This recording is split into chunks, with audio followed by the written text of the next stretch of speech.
In this lesson, we will examine the methods of communicating vital information around an aerodrome, when communication by radio telephony is not possible, either because the aerodrome communication system is unserviceable, or the aircraft communication system is unserviceable. The communication system that is used is visual signals in the form of coloured lighting. It is therefore essential that all aeroplanes keep a good lookout for visual signals coming from air traffic control towers when operating in the vicinity of aerodromes. The lamps used by air traffic control for visual signals are narrow beam and directional, so if you see a signal, then you can be sure that the signal is being directed at you. In the following sections, we will examine each of the visual signals in turn. A steady red light from air traffic control to an aircraft in flight means that the pilot is not to land the aircraft, must give way and keep circling. A steady red light from air traffic control to an aircraft or vehicle on the ground means that the aircraft or vehicle must stop. A red flare from air traffic control to an aircraft in flight means that the pilot must not land, whereas a red flare from an aircraft means that the aircraft requires immediate assistance. A flashing red light from air traffic control to an aircraft in flight means that the pilot is not to land the aircraft as the aerodrome is closed. A flashing red light from air traffic control to an aircraft or vehicle on the ground means that they must clear the landing area.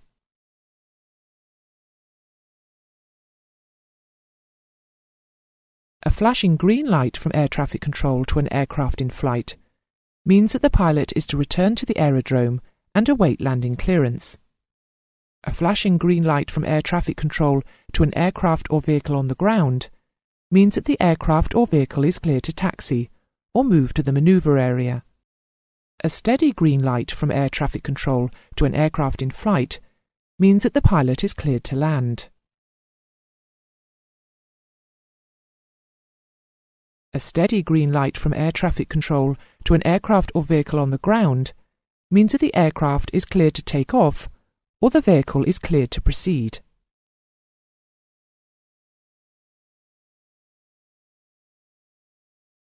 A steady or flashing green light or green flare from an aircraft means that the aircraft is asking to land if at night, or, if by day, asking to land in a different direction from that indicated.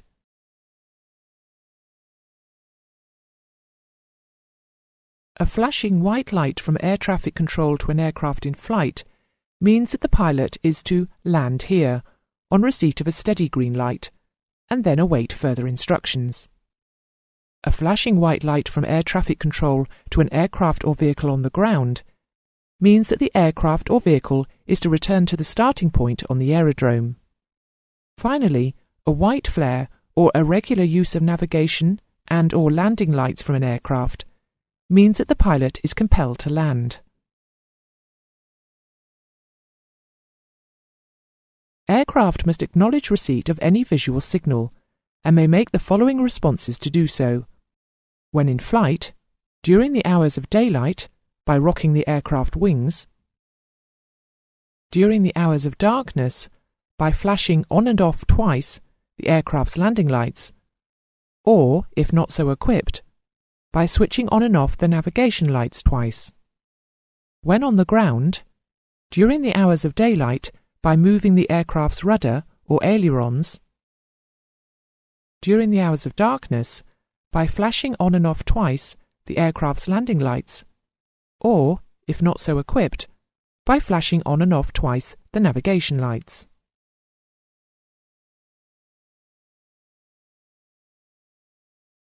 As well as light signals, other ground-to-air signals are used to convey information to the pilot.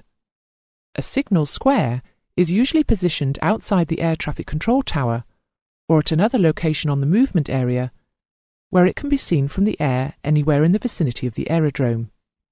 In this area, ground-to-air signals are laid out to convey essential information to pilots unable to communicate by radio. Other signals applicable to non-radio traffic on the ground are displayed on a signals mast or by means of indicator boards. The first signal in the signal square is a white landing T. This signal signifies that aeroplanes and gliders taking off or landing shall do so in a direction parallel with the shaft of the T and towards the crossarm, unless otherwise authorized by the appropriate ATC unit. The yellow arrow shown is just to help you visualize the direction of landing, and it is not part of the signal. A white disc, displayed alongside the crossarm of the T in line with the shaft of the T, signifies that the direction of landing and takeoff do not necessarily coincide. A red and yellow striped arrow, placed along the whole of two adjacent sides of the signals area and pointing in a clockwise direction, signifies that a right-hand circuit is in force. A white dumbbell signifies that movements of aeroplanes and gliders on the ground shall be confined to paved, metalled, or similar hard surfaces. A black strip across each disc of the white dumbbell at right angles to its shaft signifies that aeroplanes and gliders taking off or landing shall do so on a runway, but that movement on the ground is not confined to paved, metalled, or similar hard surfaces. A red letter L displayed on the dumbbell signifies that light aircraft are permitted to take off and land either on a runway or on the area on the aerodrome designated by a large white letter L. A white double cross signifies that glider flying is in progress. A red panel square with a yellow diagonal stripe signifies that the state of the manoeuvring area is poor and pilots must exercise special care when landing. A red panel square with yellow stripes along each diagonal signifies that landing is prohibited and most likely will continue to be so for some time. A white letter H signifies that helicopters shall take off and land within the area designated by a large white letter H. The example signal square shown here incorporates some of these signals. At intervals along the boundary of an aerodrome, orange and white stripe markers are used to delineate the boundary where it is insufficiently conspicuous. Runway taxi holding positions are established on each taxiway leading to a runway in order to protect aircraft on takeoff and landing by ensuring that other taxiing aircraft and vehicles are held well clear of the runway and, where appropriate, outside the ILS sensitive area. There are two styles of runway taxi holding position marking, patterns A and B. A pattern A style runway taxi holding position marking consists of two solid and two broken lines laid across the entire width of the taxiway, and normally at right angles to the taxiway centerline, the broken lines being closer to the runway. A pattern B-style runway taxi holding position marking consists of a ladder mark laid across the entire width of the taxiway, and normally at right angles to the taxiway centerline. On a runway, two or more white crosses indicate that the section of the runway is unfit for aircraft movement and is not to be used by aircraft in any circumstances. A yellow cross indicates that that portion of the taxiway up to the next standard marking is unfit for use by aircraft. On a selected part of the aerodrome, a yellow marker, in the shape of a St. George's cross, indicates an area reserved for the dropping of tow ropes or similar articles. On an aerodrome administrative building, control tower or flight plan office, a black letter C on a yellow background means pilots of visiting aircraft should report here. Normally located on the control tower building, a black two-figure designator against a yellow background indicates the runway in use or direction of takeoff and landing. This completes the section on signals on the airfield runways and building. Next, we will examine the signals found on the signal mast.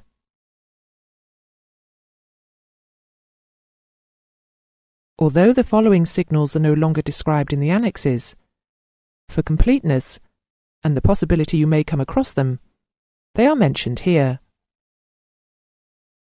A black ball suspended from a mast signifies that the directions of takeoff and landing are not necessarily the same. Two red balls disposed one above the other and suspended from a mast signify that glider flying is in progress at the aerodrome. A rectangular green flag flown from a mast indicates that a right-hand circuit is in force. The last of the aerodrome visual signals to examine is the windsock. The windsock indicates the wind direction and speed. It is usually coloured international orange to ensure it is visible, is located adjacent to the landing areas, and is visible from each runway threshold and in all directions of approach. It is usually lit so that it is visible at night. Determining the direction of the wind from the windsock is relatively straightforward. The windsock aligns itself with the prevailing wind. However, to determine the wind speed, one must compare the angle of the windsock to the true horizontal. For example, if a standard 15-knot windsock is fully erect or horizontal, then the wind speed is at least 15 knots. If this windsock is at a 45-degree angle from the horizontal, then the wind speed is approximately 7 to 8 knots. This completes the lesson on the aerodrome visual signals.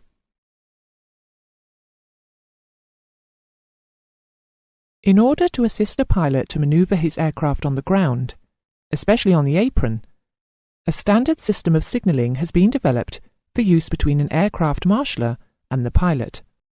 When signalling to a pilot during the day, the marshaller often uses high-visibility bats or battens. At night, the marshaller will use either illuminated battens or electric torches. Using the simple menu shown here, you can click on any of the buttons to see the marshal and pilot signals that are commonly used. There will be no audio commentary for this section, as it is not required.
In order to permit all weather operations, for example low visibility takeoffs and landings, procedures have been established to provide track guidance and terrain avoidance for departing aircraft.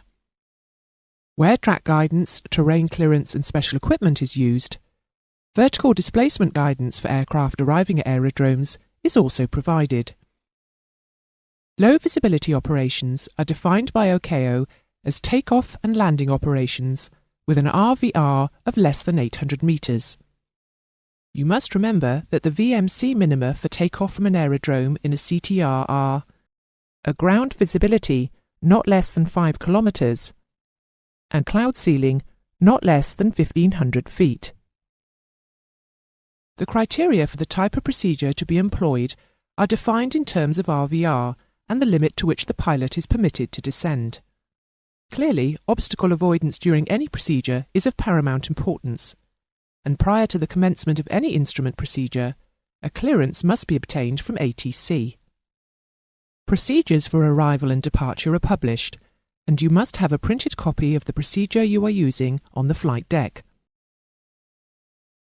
If you are required by ATC to divert to an aerodrome with which you are not familiar, and you are not in possession of the appropriate printed representations of the procedures, or plates, then ATC will read to you all aspects of the procedure.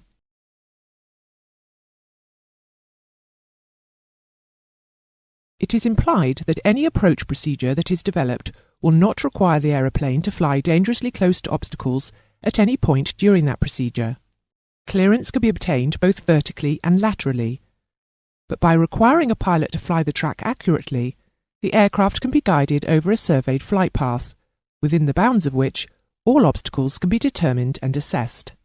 Obviously, the area surveyed must have finite limits. Surveying an area 5 miles wide and allowing a tolerance of 2.5 miles either side of centre-line track would not be acceptable.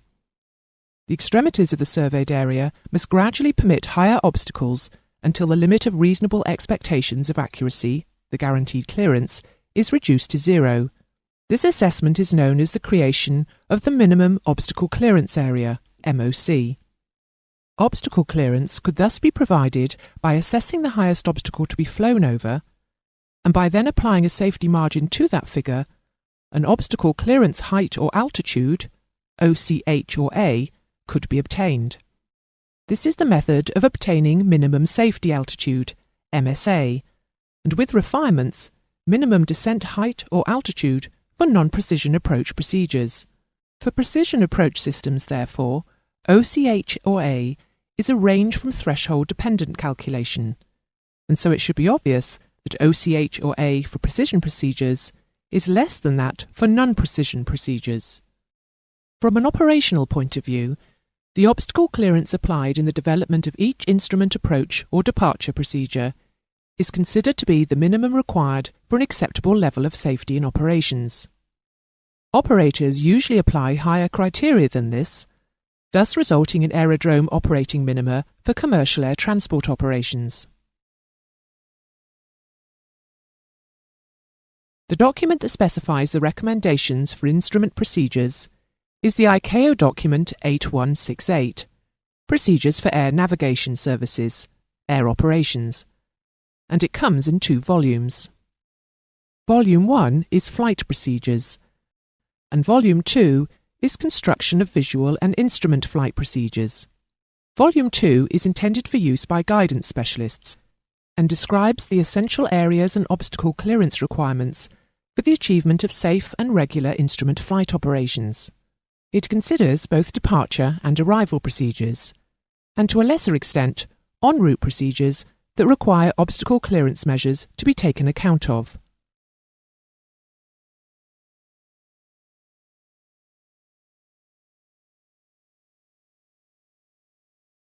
The design of an aerodrome departure procedure is in general dictated by the terrain surrounding it. It may, of course, also take into account other considerations, such as the proximity of other aerodromes, adjacent ATS routes, or restricted, prohibited and danger areas. All these factors in turn influence the type and siting of the navigation aids required to provide track guidance for the departure route. From the point of view of aircraft operators, The use of in-cockpit systems, such as automated takeoff thrust control systems, ATTCS, and noise abatement procedures, need to be taken into account as well. Where no suitable navigation aid is available that can provide specific departure track guidance, then the criteria for omnidirectional departure plates are defined. Wherever possible, a straight departure will be specified which is aligned with the runway. If, to avoid an obstacle, a turn of more than 15 degrees is required, a turning departure is constructed. Departure procedures will be established for each runway to be used, and will define the procedures to be used for each category of aeroplane based upon an all-engines running procedure design gradient, PDG, of 3.3% to achieve minimum obstacle clearance. This procedure will assume that pilots will not compensate for wind effects if using radar-vectored departures, but will account for wind if on a departure route that is expressed as a track to be made good. Unless radar vectors are specified, pilots should assume they must take the wind into account to follow the track prescribed in the procedure.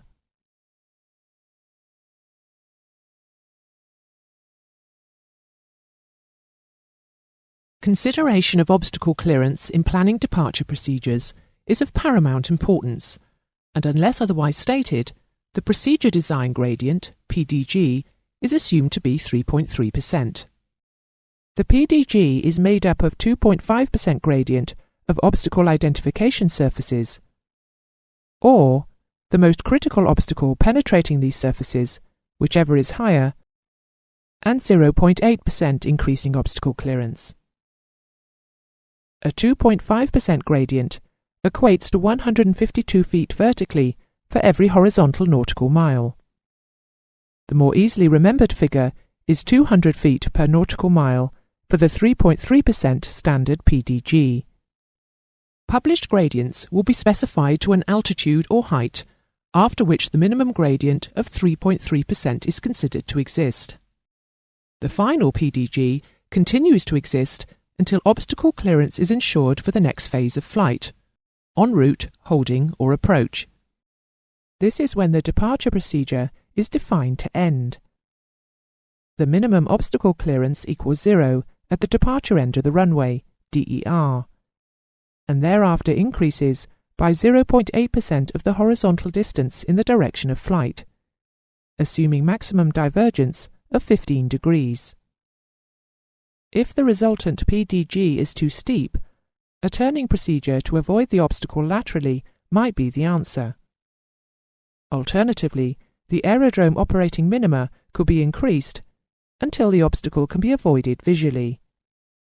In the turn initiation area, the minimum obstacle clearance of 295 foot is provided. Of course, in specific areas of more mountainous terrain, increased obstacle clearance will be afforded. If DME is available, additional height or distance information is made available. Mountainous terrain is not defined, but when designing departure procedures, if average wind speeds of more than 20 knots prevail and the terrain produces downdrafts, then increased obstacle clearance criteria are applied. Aircraft category also plays a part in defining departure procedures, because the speed of the aircraft clearly influences the size and shape that departure procedure will be. The table you see here defines the maximum speeds for each category of aircraft that ensures safety within the published procedure. There are two basic types of departure routes, straight or turning. Departure routes are based on track guidance acquired within 10.8 nautical miles from the end of the runway, DER, on straight departures, and within 5.4 nautical miles after completion of turns on turning departures. That is, 20 kilometers for straight and 10 kilometers for turning departures. The design of the instrument departure routes is based on the definition of tracks to be followed, along which the pilot is expected to correct for known wind and remain within the protected airspace.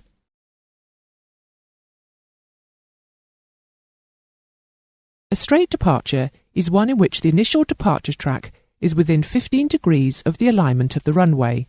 Track guidance may be provided by VOR, NDB, or RNAV. At this point, we can usefully mention colour coding. The shaded areas are considered secondary for minimum obstruction clearance, whereas the clear areas along the departure track are considered primary. We will look at this in more depth later. If a departure requires a turn of more than 15 degrees, a turning area is constructed, and the turn required is to be commenced upon reaching a specified altitude or height at a fixed facility, like a VOR or NDB. Straight flight is assumed until reaching an altitude of at least 394 feet above the elevation of the DER. At least 90 meters of obstruction clearance must be guaranteed in the turning area. You should note, especially for examination purposes, that 30 meters is approximately 100 feet. This fact will allow you to make sense of many of these difficult heights. For example, before metrication, straight flight was assumed to 400 feet above DER, and a minimum of 300 feet of obstruction clearance was guaranteed in the turning area. In the event of in-flight emergencies, post V1, aircraft operators are required to provide contingencies that deal with safe operation of the aircraft during this phase of flight. An omnidirectional departure procedure is designed when no track guidance for departure is available. Departure criteria are developed using undefined omnidirectional initial departure tracks. In practical terms, this means that once off the end of the runway and at a safe height, aircraft may be navigated in any direction required to achieve the initial en route point. It may be that some sectors of this departure area may contain an obstacle that precludes departure in that direction, but this fact will be identified on the departure plates. The basic procedure determines that the aircraft will climb on the extended centerline to 394 feet before any turn can be specified, and at least 295 feet of obstacle clearance will be provided before turns greater than 15 degrees will be specified. If obstacles don't permit omnidirectional departure procedures to be designed, straight or turning departure procedures must be produced. Alternatively, it must be ensured that ceiling and visibility will permit obstacles to be avoided by visual means. At this point, we can usefully discuss minimum obstruction clearance, MOC, in terms of the departure footprint. Notice the two areas that extend from the departure end of the runway. These are the areas in which obstruction clearance must be guaranteed at the rate of 8 meters per kilometre. That is, 48 feet per nautical mile. But what defines the lateral extent of the MOC footprint? The footprint leaves the DER 75 meters either side of the extended centerline and splays away at 15 degrees. That is, if you recall, because track adjustments to 15 degrees are allowed. The length of Area 1 will usually be 3.5 kilometres. That is, where a PDG of 3.3% would reach a height of 120 metres above the departure end of the runway. If, because of an obstacle, the procedures required an increased PDG, then of course the aircraft would reach 120 metres above DER before 3.5 kilometres. Area 2 allows a further track adjustment of 15 degrees, and its length will depend upon the minimum height above DER that must be reached before the aircraft can turn in any direction and not have to worry about obstacles. If the aircraft is able to turn onto any heading at a height of 120 metres above DER, then the length of Area 2 will be 0. However, because of an obstacle, should that not be high enough, then Area 2 will increase until the aircraft does reach a height at which it can be turned onto any heading and safely clear that obstacle. Because there is no navigation aid providing track guidance, the whole of Areas 1 and 2 are considered primary. That is, the required obstruction clearance must be provided within the entire footprint. When track guidance is provided, then the footprint can be divided into primary and secondary areas. Recall that the secondary areas are in brown and bound the clear primary areas. Here is a vertical cross-section. You can see that, in the primary areas of the footprint, the full obstruction clearance must be guaranteed. However, MOC reduces to 0 as we move away from the primary areas through the secondary areas. If there is a particularly troublesome obstacle, then of course the departure track can be adjusted until the obstacle is overflown by a secondary area at a height that clears it sufficiently. This ends our discussion on minimum obstacle clearance during departure procedures.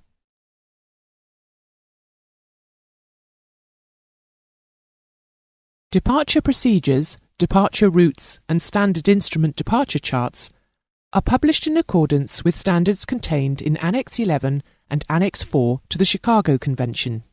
Here, you can see a typical plate for a standard instrument departure, more commonly known as a SID plate. Don't forget, all standard instrument departures, or SIDs, start at the departure end of the runway and end at the point of joining the ATS route system. Normally, an aircraft with a full IFR flight instrument panel will be required to utilise all the facilities and comply with the requirements of the SID. At the end of a SID, you will be well placed to continue en route in the airway or under radar control.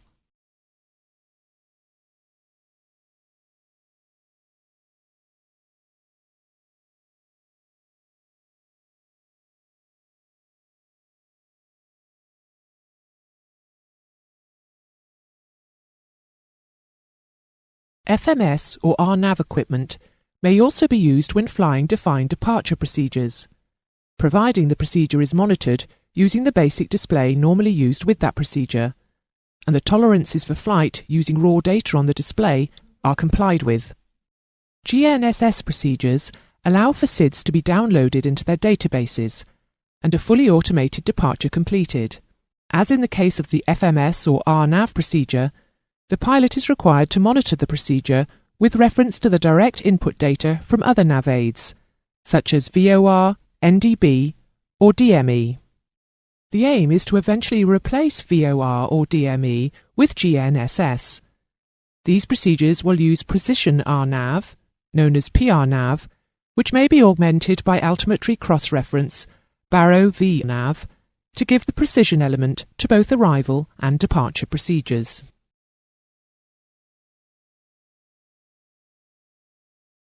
As we learnt when discussing departure procedures, approach procedure design is similarly dictated by the terrain surrounding the aerodrome.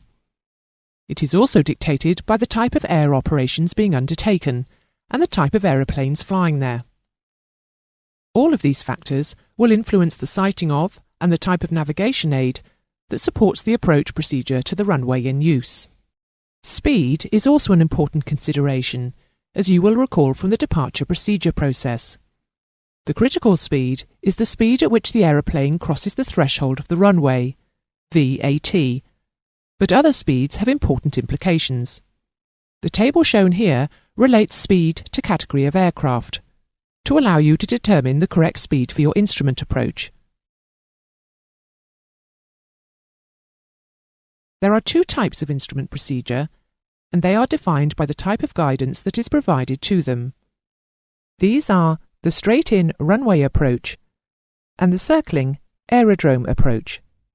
The type of approach is based upon the sighting of the navigation aids, either at the aerodrome, as is the case with the straight-in approach, or away from the aerodrome, as is generally the case for the circling approach. These approaches can be further subdivided into precision and non-precision approaches, to which we will now turn our attention.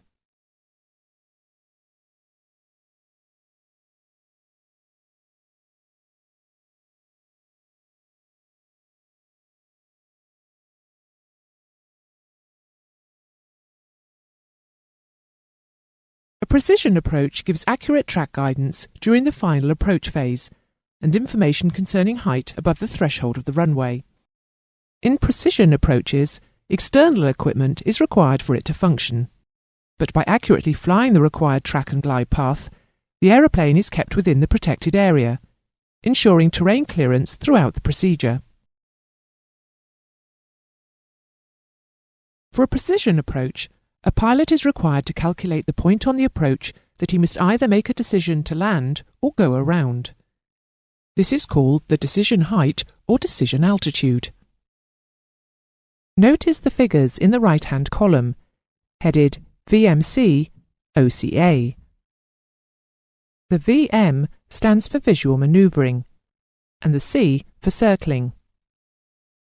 These are the figures, therefore, if you want to use this approach, not as a straight-in for runway 08, but to circle the aerodrome for a different runway, the circling approach.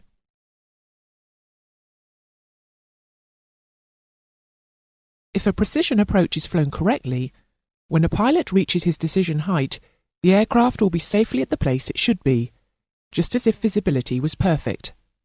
From this point in the approach, the landing will be continued to touchdown visually. This portion of the approach is not VFR, it is completing the IFR procedure visually. Except where blind landing equipment is fitted, a precision approach will lead to a visual final approach and touchdown. To accomplish this, a minimum RVR and visible runway centerline is required. The use of increasingly accurate technology, specifically ILS and FMS systems, has meant that this visual element to the precision approach is being reduced to its minimum. ILS systems are categorized by accuracy of operation, and this results in a specified decision height or altitude and minimum RVR requirements. Both ICAO and JAR have their own defined systems, but we will teach the universal ICAO requirements. You can see from the illustration the differing categories applied to decision heights.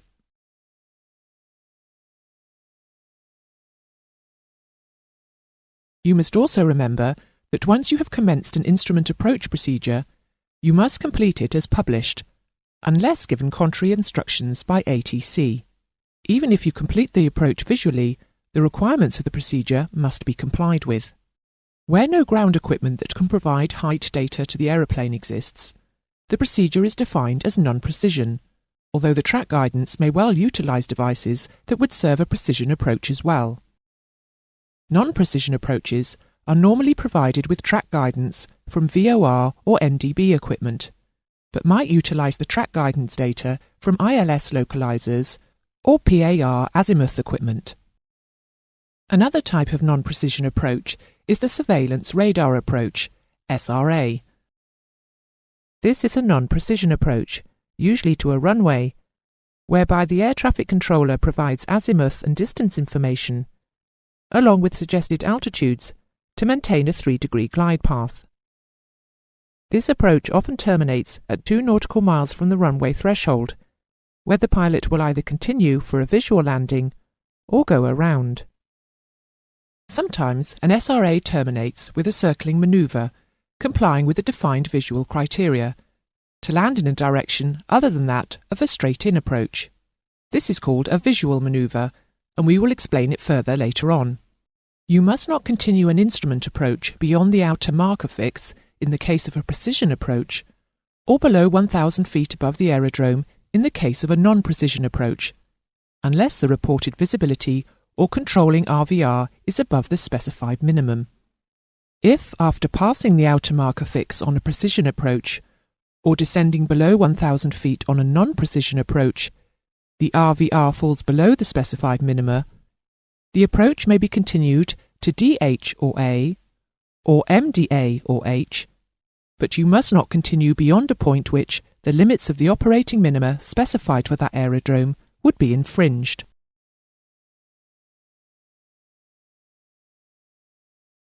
Approach procedure design is a particular skill that must enable an approach to be flown in safe airspace.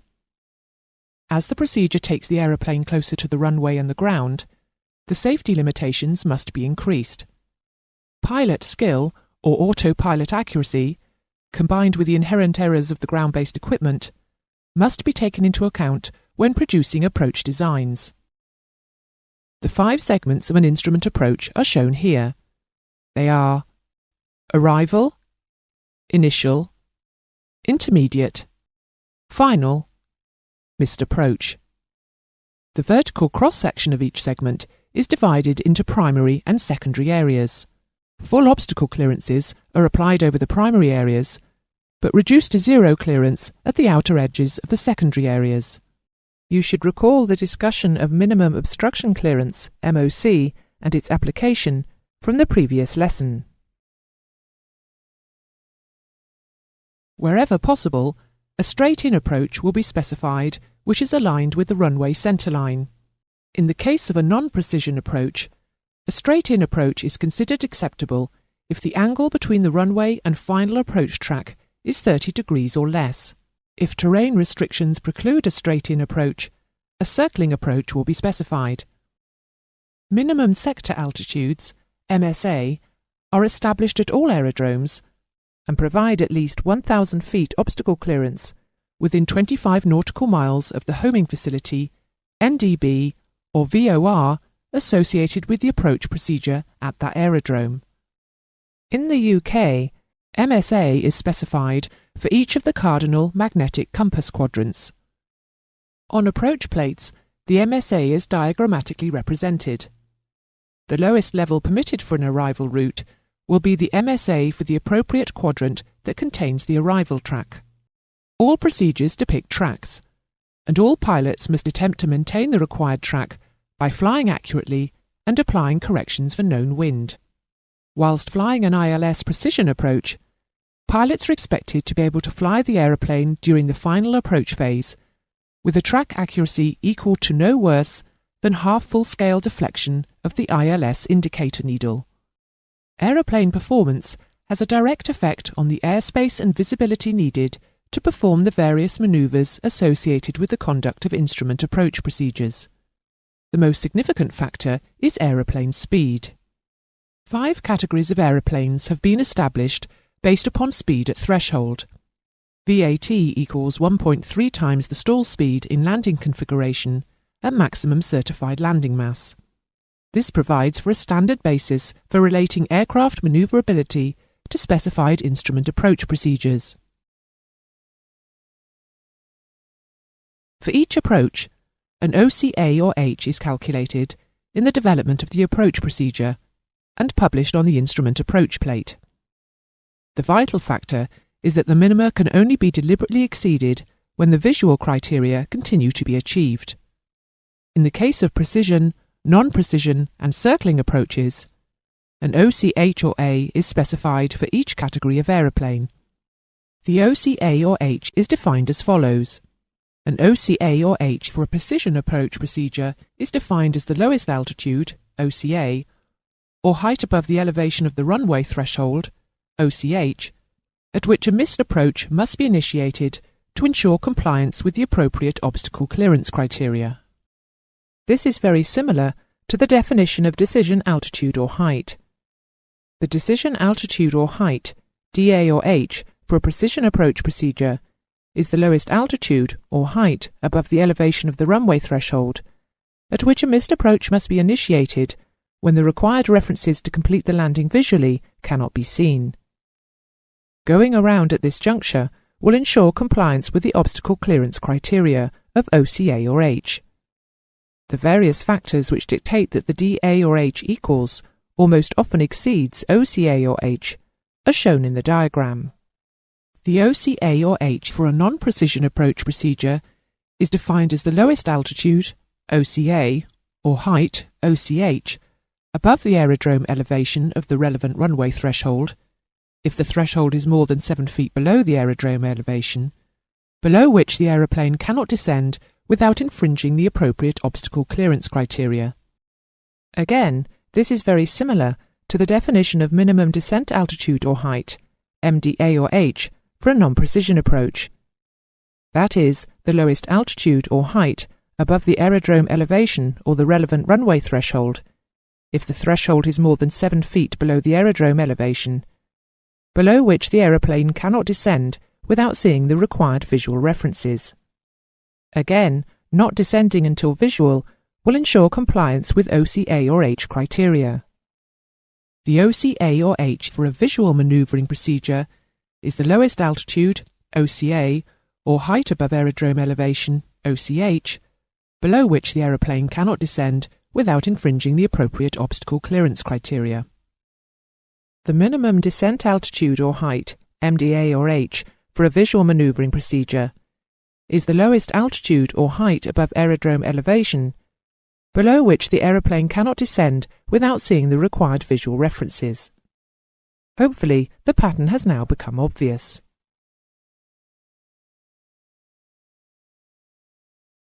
In general, approach minima are developed by adding the effect of a number of operational factors to the OCA or H to produce, in the case of precision approaches, decision altitude or decision height, DA or DH, and in the case of non-precision approaches, minimum descent altitudes or height, MDA or H. The factors that are taken into account when determining this calculation are aircraft mass, elevation or pressure altitude appropriate to the elevation of the runway, temperature, wind, runway gradient, condition of runway.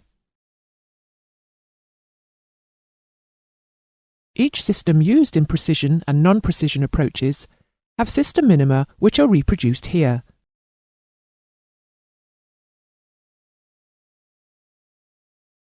The minimum obstacle clearance is defined for all aeroplanes as a fixed margin which is to be added to the height of the dominant obstacle. For a precision approach, MOC is implicit in remaining no more than half-scale deflection of the needles on the display. For a non-precision approach with a final approach fix FAF, 75 metres, 247 feet of MOC is guaranteed in the primary area. Without an FAF, 90 metres, 295 feet is guaranteed. The MOC is provided for the whole width of the primary area, and in the secondary area, MOC is provided at the inner edges, reducing to 0 at the outer edges. Fixes and points used in designating approach procedures include, but are not limited to, the initial approach fix, IAF, the intermediate fix, IF, the final approach fix, FAF, the holding fix, and, where necessary, the missed approach point fix, MAPT, or the turning point, TP. Fixes are normally all derived from standard navigation systems. Because the standard navigational systems have accuracy limitations, the geographic point which is identified is not precise, but may be anywhere within an area called the fixed tolerance area, which surrounds the plotted point of intersection. The dimensions of this intersection fix area are determined by the accuracy of the systems that provide the information to define the fix. These are defined by ground station tolerance, airborne receiving system tolerance, flight technical tolerance, how accurately you can fly, distance from the facility. There is a difference between the tolerances of the approach procedure intersecting facility and the along track facility. This is accounted for by the fact that flight technical tolerances are not applied to the former. The values illustrated here are used in the development of instrument procedures. Whilst using instrument approach procedures, you will often be using reporting positions and turning points that have been referenced to navigational facilities. For example, when leaving airways, you may be given radar vectors to a point that initiates the start of the arrival route. ILS systems use outer and middle markers that operate on 75 MHz, and some NDB approach procedures utilize these markers. The accuracy of these systems is shown here. Most procedures require you to track overhead a position. This may be at the beginning of a procedure or used to define a point along it. Unfortunately, most of the facilities used to do this are designed to provide accurate track guidance rather than positional fix information. The tolerances shown here are important for you to know. The tolerances we have shown you earlier determine the overall fixed tolerances for any given type of facility, and it is the variations that are used to narrow or widen instrument approach areas as an aeroplane flies to and from a facility. The area is of standard width of 2 nautical miles for a VOR and 2.5 nautical miles for an NDB at the facility. The optimum and maximum distances for locating the FAF relative to the threshold are 5 nautical miles and 10 nautical miles respectively.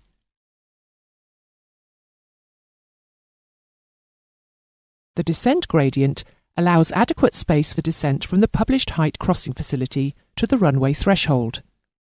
It is achieved by establishing a maximum allowable descent gradient for each segment of the procedure, The optimum descent gradient for the final approach should not exceed 5%, which equates to approximately 300 feet per nautical mile, which is a 3-degree glide path. Precision approaches use this glide path operationally.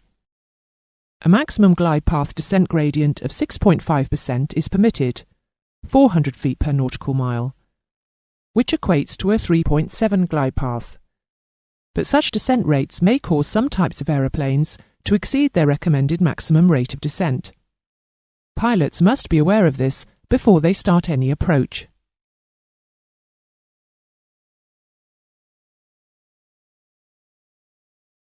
Without radar vectoring, an instrument procedure relies on pilot self-positioning at the initial approach fix, IAF, and then flying a published aerodrome procedure. This may be done using a facility on the aerodrome that serves both as the IAF and the MAPT. Some form of track reversal procedure is required, in which the aircraft is flown outbound from the facility on a defined track, and then turned to fly inbound back towards the facility. A simple procedure should provide for an outbound track from the fixed facility, followed by a track reversal inbound back towards the runway. This is called a procedure turn or base turn. The standard procedure for track reversal is the procedure turn, and is defined as a turn from outbound to inbound in which flown tracks are reciprocals. It has 2 variations, which we will show you. The 45-degree or 180-degree procedure turn is the first variation, and requires track guidance to a point, timed or DME, where a 45-degree turn is made, followed by a straight leg of either 1 minute for Category A or B aircraft, or 1 minute 15 seconds for Category C, D and E aircraft.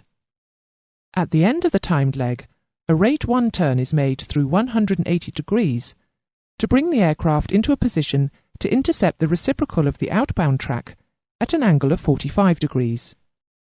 The 80-degree or 260-degree procedure turn requires track guidance to a point using time or DME as a reference, where an 80-degree Rate 1 turn is made, followed immediately by an opposite direction 260-degree Rate 1 turn. In still air, the procedure should take exactly 2 minutes. A published procedure turn illustrated on an approach plate would look like this.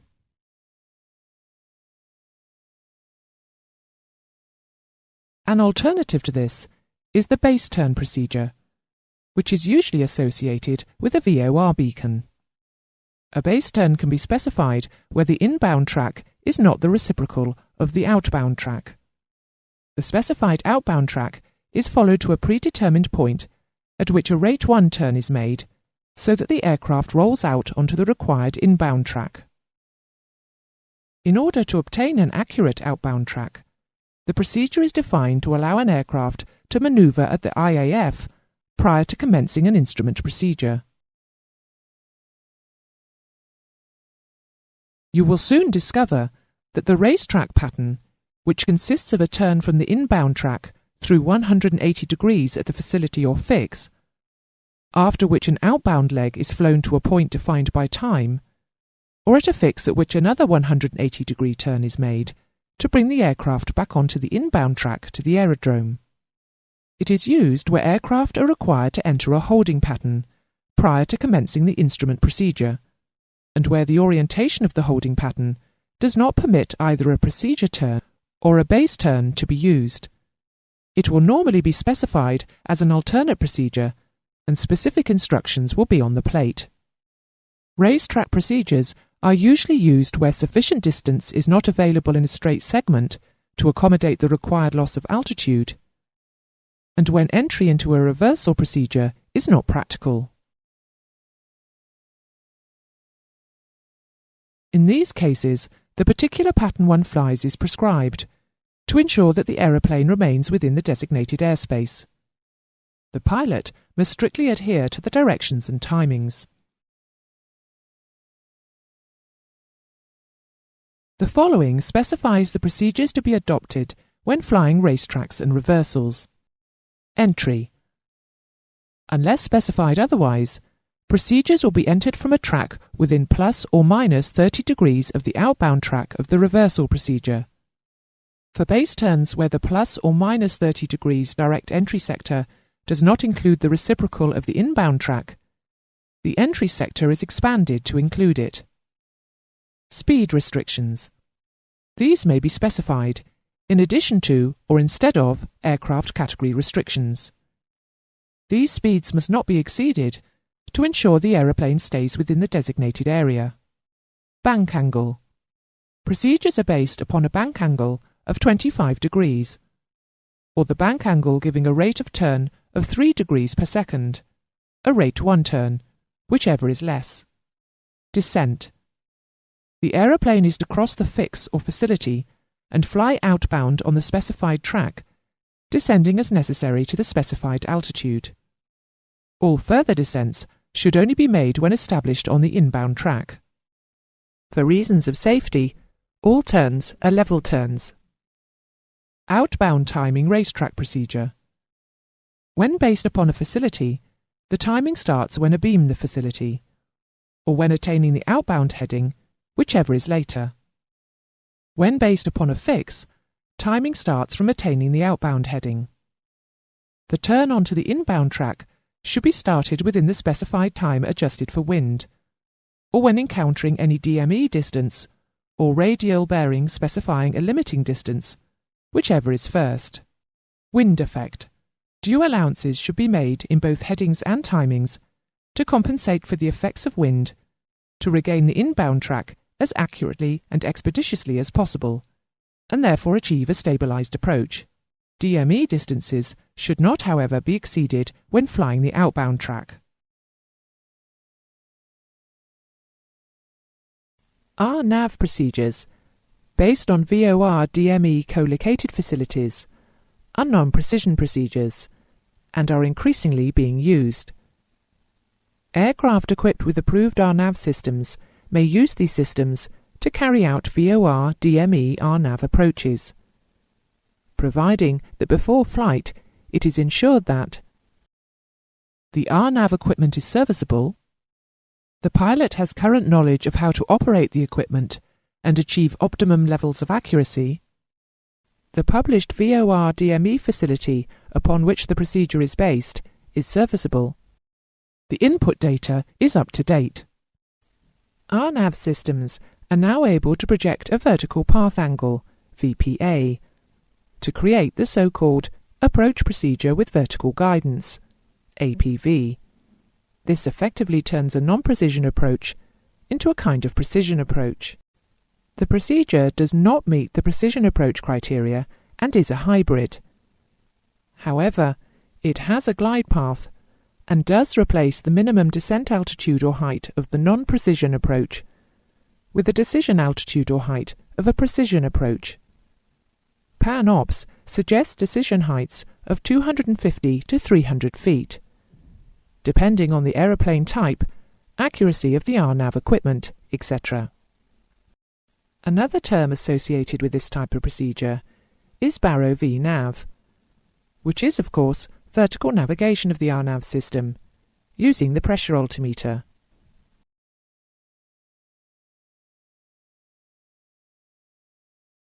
You must not forget that there are several factors that affect the accuracy of RNAV systems. To remind you, these are ground station tolerance, airborne receiving equipment tolerance, flight technical tolerance, system computational tolerance, and distance from the reference tolerance.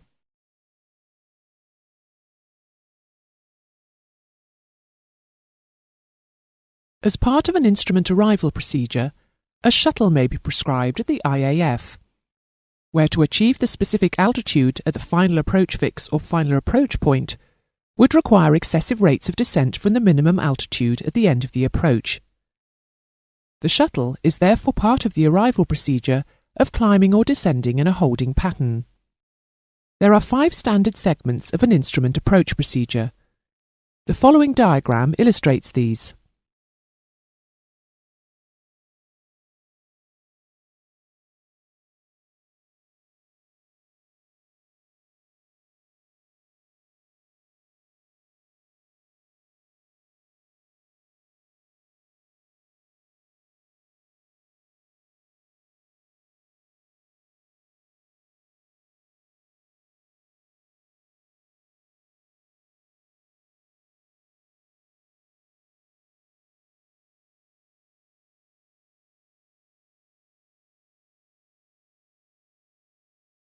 Arrival routes are published where necessary, or where an operational advantage is obtained.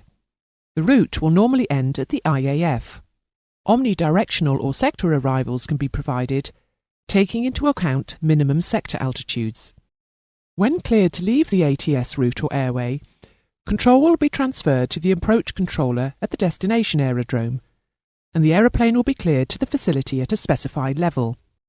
The aeroplane flies to the IAF, and with the approach plate to hand, the pilot will report.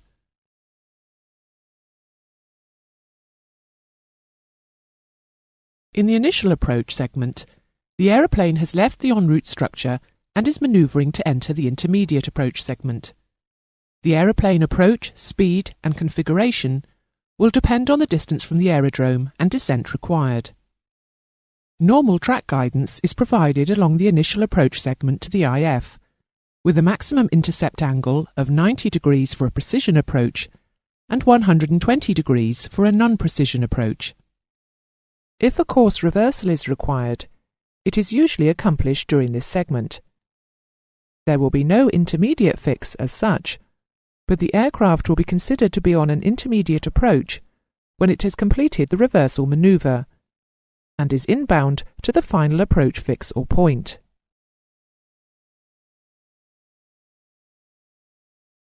The intermediate approach segment is where the aeroplane's speed and configuration should be adjusted to prepare the aeroplane for the final approach.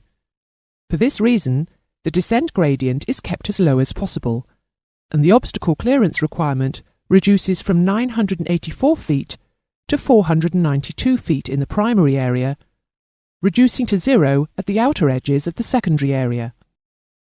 The aeroplane is then flown with increasing accuracy to the FAF along the intermediate approach track. If there is no FAF, this leg is considered to be the final approach segment, and 90 metres of obstruction clearance must be guaranteed as the aircraft descends to MDA or H, which we will look at in more detail later on. For a precision approach, the intermediate approach segment will allow descent to an altitude such that the glide path can be intercepted from below. This avoids any false glide path problem. Where the intermediate approach segment intersects the glide path, it is called the final approach point, FAP, and is a point in space rather than a fix. Often, however, the outer marker will be heard around about this time.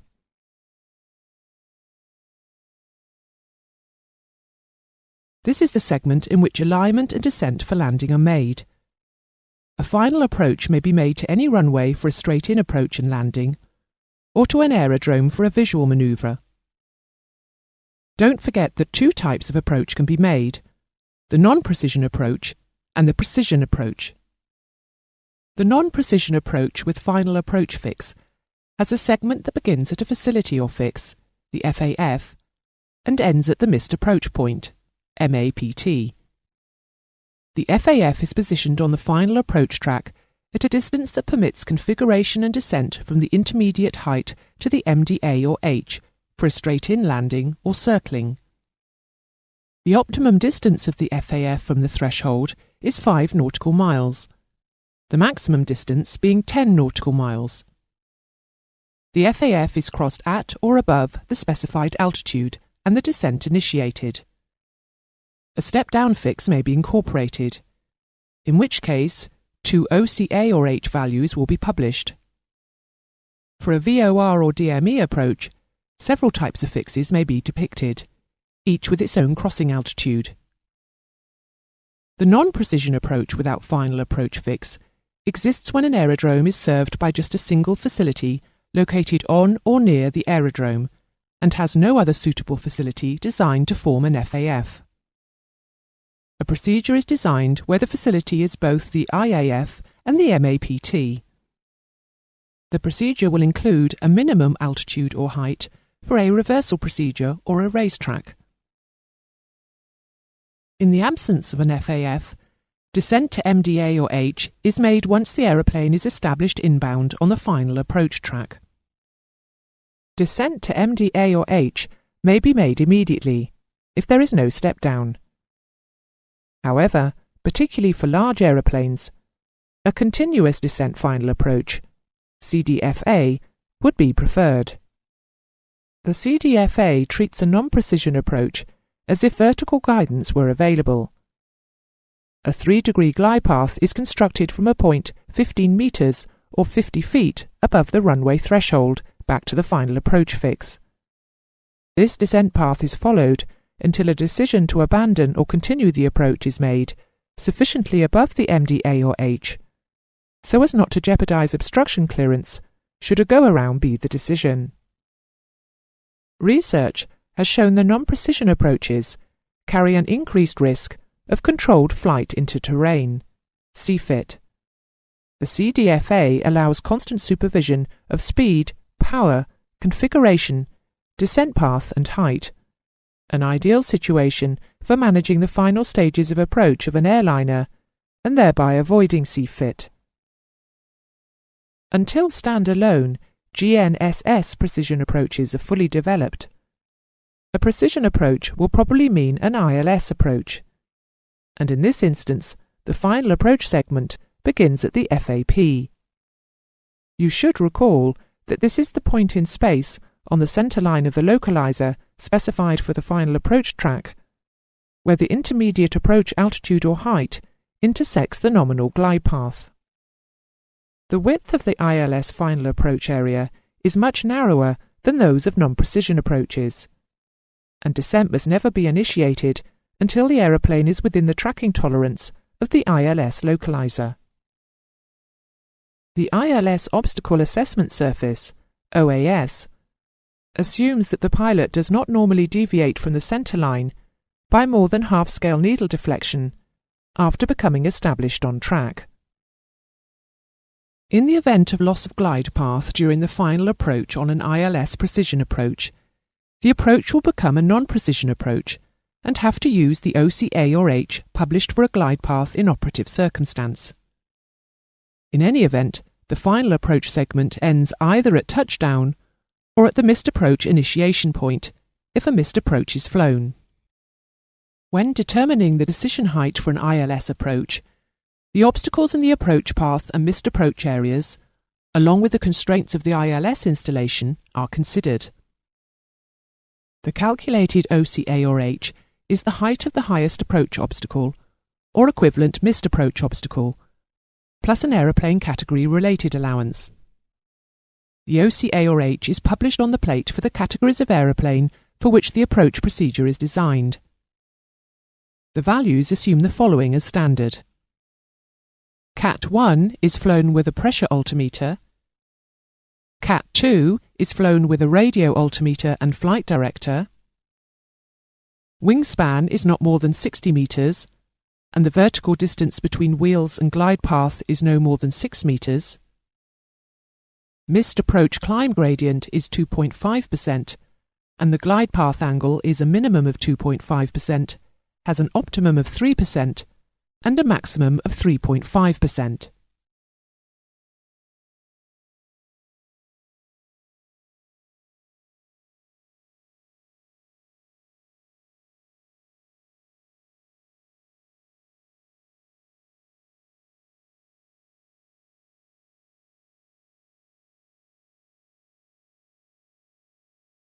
If the necessary visual criteria for continuing the approach are not met at decision height or minimum descent height, MAPT, or at any time during the instrument approach that the pilot is unable to continue, the designated approach procedure requires the pilot to fly a missed approach immediately in order to be protected from obstacles.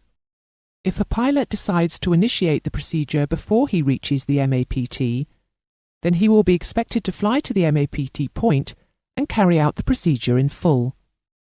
The missed approach procedure is always detailed on the instrument approach plate, together with the loss of RT procedure, and it is expected that a pilot will fly the procedure as published. The missed approach is assumed to be initiated no lower than the decision height or altitude in a precision approach, or at a specified point in a non-precision procedure, not lower than minimum descent height or altitude. The MAPT in a procedure is defined as the point of intersection of the glide path with the applicable DA or H, a navigational facility, a fix, a specified distance from the FAF. When the final approach fix is defined by a navigational facility or a fix, but the missed approach point is not, then the distance from the FAF to the MAPT is published on the approach plate and is used for timing purposes to the MAPT. In all cases where timing may not be used, the procedure is annotated, "Timing not authorized for defining the MAPT." There are 3 phases to the missed approach procedure: initial missed approach, intermediate missed approach, final missed approach. The initial missed approach begins at the missed approach point and ends where the climb is established. The maneuver in this phase necessitates the attention of the pilot on establishing the climb and the changes in the aeroplane's configuration to prevent further descent. Guidance equipment cannot normally be fully utilized during these maneuvers, and therefore no turns are specified during this phase. The intermediate phase begins at start of climb, and is the phase in which the climb is continued, normally straight ahead. It extends to the first point, where 50 meters obstacle clearance is obtained, and can be maintained. The climb gradient will be 2.5%, unless it says otherwise on the approach plate. The intermediate missed approach track may be changed by a maximum of 15 degrees from that of the initial track, and it is assumed that the aircraft will begin track corrections. The final phase begins at the point where 50 meters obstacle clearance is first obtained and can be maintained. It extends to the point where a new approach, holding, or a return to en route flight is initiated. Turns may be prescribed in this phase. The turning missed approach is only prescribed where terrain or other factors make a turn necessary. Where turns greater than 15 are required, they shall not be prescribed until at least 50 meters of vertical clearance above obstacles has been ensured. If a turn from the final approach track is made, a specially constructed missed approach area is specified. The turning point is specified in one of 2 ways. At a designated facility or fix, the turn is made on arrival overhead the fix or facility. At a designated altitude, the turn is made upon reaching that designated altitude, unless an additional fix or distance is specified that limits early turns.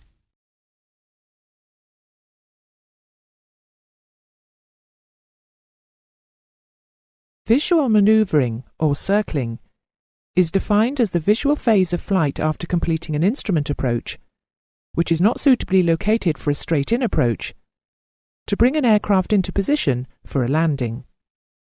The visual maneuvering area for a circling approach is determined by drawing arcs centered upon each runway threshold and joining those arcs with tangential lines. The radius of those arcs is related to aircraft category, speed, wind speed, 25 knots throughout the turn, and bank angle, 20 degrees or 3 degrees per second, or whichever requires less bank. It is possible to sectorize the visual maneuvering area and eliminate from consideration areas where prominent obstacles occur. When this option is exercised, the published procedure will prohibit circling within the sector with obstacles in it. This diagram illustrates the situation. When the visual maneuvering or circling area has been established, the obstacle clearance altitude or height is determined for each category of aircraft. A circling approach is a visual flight maneuver, and as such, each circling situation will be different because of variables such as final approach tracks, runway directions, and meteorological conditions. No single procedure could therefore be designed to cover every situation. After initial visual contact, the assumption is that the runway threshold or approach lighting aids, or other identifiable runway markings, should be kept in sight while the aircraft is at minimum descent altitude or height for circling. If visual reference is lost while circling in such circumstances, the pilot should carry out the missed approach procedure specified for that particular instrument approach procedure. The pilot should first make a climbing turn towards the landing runway and aerodrome overhead to preserve obstacle clearance. Secondly, he should complete the missed approach procedure. When additional margin is added to the obstacle clearance altitude or height, for operational considerations, a minimum descent altitude or height is specified. Descent below this limit should not be made until visual reference has been established and can be maintained, the pilot has the landing threshold in sight, the required obstacle clearance can be maintained, and the aircraft is in a position to carry out a landing.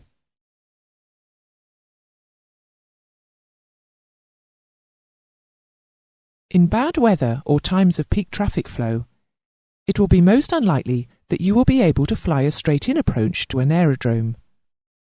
Aeroplane holding procedures have been created and may be likened to temporary parking areas for aeroplanes. Obviously, aeroplanes can't stop, but they can remain in the vicinity of a radio navigation facility for as long as is required.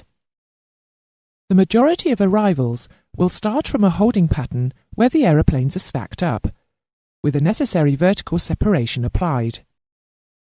As the bottom aeroplane departs the hold to start its approach, then the stack is shuttled down to a lower level, one at a time, to eventually start their approach.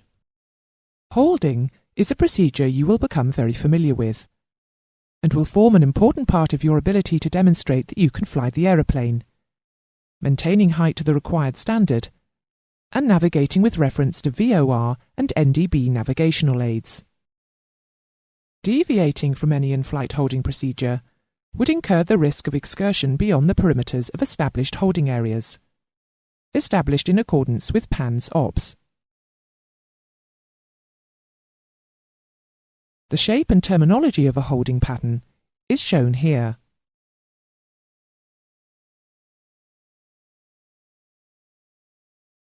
In flying the holding pattern, all turns are to be made at an angle of 25 degrees or at a rate of 3 degrees per second, a rate 1 turn, whichever requires the lesser bank. All the procedures depict tracks that pilots will be able to maintain, making allowances for known wind by applying corrections both to heading and timings. If for any reason a pilot is unable to conform to the procedures for normal conditions, air traffic control should be informed as soon as possible.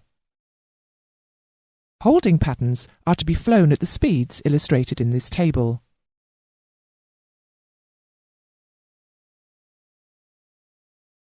There are 3 methods of joining a holding pattern based upon the heading of the aircraft as it approaches the holding fix.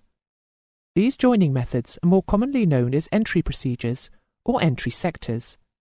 Each sector has a 5-degree overlap, within which the pilot has the choice of either of the adjacent sectors. The first entry procedure to examine is the parallel entry. The parallel entry procedure is used by aircraft approaching the holding fix from a specific sector.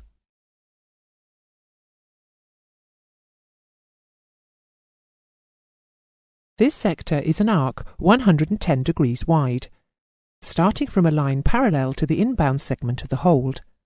Therefore, in the example on screen, all aircraft arriving with a heading from 090 degrees to 200 degrees will use the parallel entry procedure.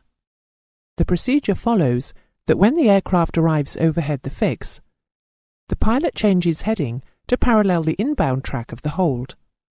This track is maintained for 1 minute, depending on the hold, after which the pilot turns towards the hold for a rate 1 turn, so that the aircraft either goes direct to the fix or it captures the inbound segment. On reaching the fix, the pilot will fly the normal holding pattern, as shown. In fact, with the 5-degree overlap, a Sector 1 parallel join is permissible on all headings from 085 clockwise up to and including 205. The second entry procedure to examine is the offset entry. This sector is an arc 70 degrees wide, starting from a line parallel to the inbound segment of the hold, angled away from the holding side. Therefore, in the example on screen, all aircraft arriving with a heading from 090 degrees to 020 degrees will use the offset entry procedure. Upon reaching the fix, the aircraft is turned onto a heading which is 30 degrees divergent from the inbound track. This is maintained for approximately 1 minute, after which the pilot will turn to capture the hold track and return to the fix. On reaching the fix, the pilot will fly the normal holding pattern, as shown. Again, because of overlap, the Sector 2 offset join is permissible for magnetic headings of 015 clockwise through 095.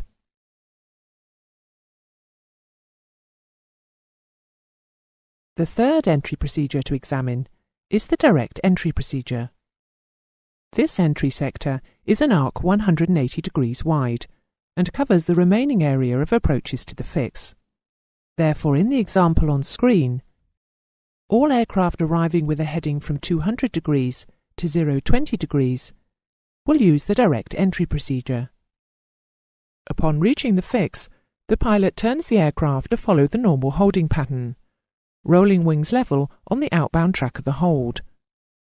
Again, and this is the most likely scenario, especially for student pilots, the Sector 3 direct join is permissible for magnetic headings of 195 clockwise through 025. This completes the 3 entry procedures to a hold. Holds do vary in their orientation, segment length, speed and direction, so be familiar with the holds at the arrivals area of your planned and alternate destinations. The still air time for flying the outbound entry heading should not exceed 1 minute if at or below 14,000 feet, or 1.5 minutes if above 14,000 feet.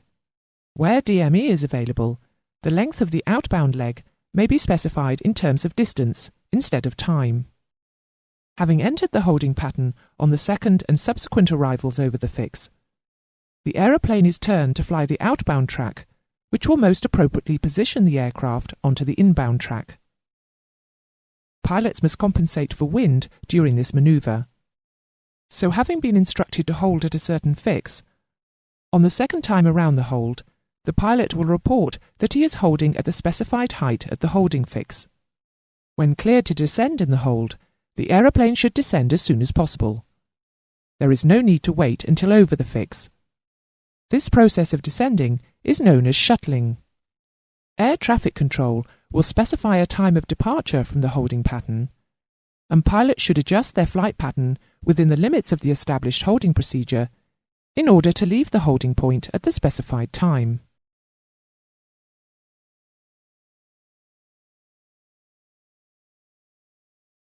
A holding pattern is cited with specific bounds and contains the basic holding area and the entry area. The basic holding area at any particular level is the airspace required at that level to encompass a holding pattern based upon allowances for the aircraft, speed, wind effect, timing errors, and holding fix characteristics. Entry to this area includes the airspace required to accommodate the specified entry procedures. A buffer area surrounds this and extends 5 nautical miles beyond the boundary of the holding area, within which the height and nature of obstacles are taken into consideration when determining the minimum usable holding level of the holding pattern associated with the holding area. The minimum permissible holding levels are illustrated here and provide appropriate clearance.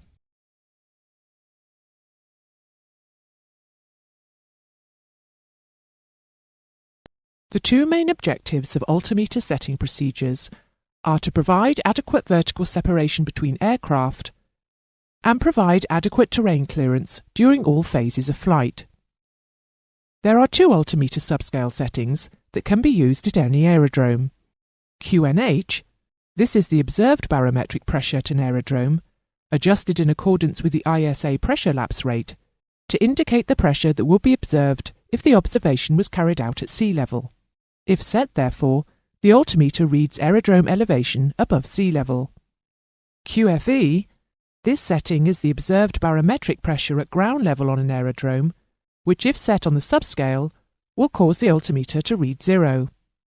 When an aeroplane is flying at altitudes at or below the transition altitude, the aircraft is flown at altitudes determined by reference to sea level pressure, QNH, and the vertical position is expressed in terms of altitude. Above the transition altitude, the aeroplane is flown along surfaces of constant atmospheric pressure, based upon an altimeter subscale setting of 1013 millibars, and this altitude is expressed in terms of flight levels. During a climb, upon reaching the transition altitude, 1013 millibars is set on the altimeter subscale, and the climb continued to the desired flight level. In descent, upon reaching the transition level, the QNH is reset, and descent continued to the desired altitude.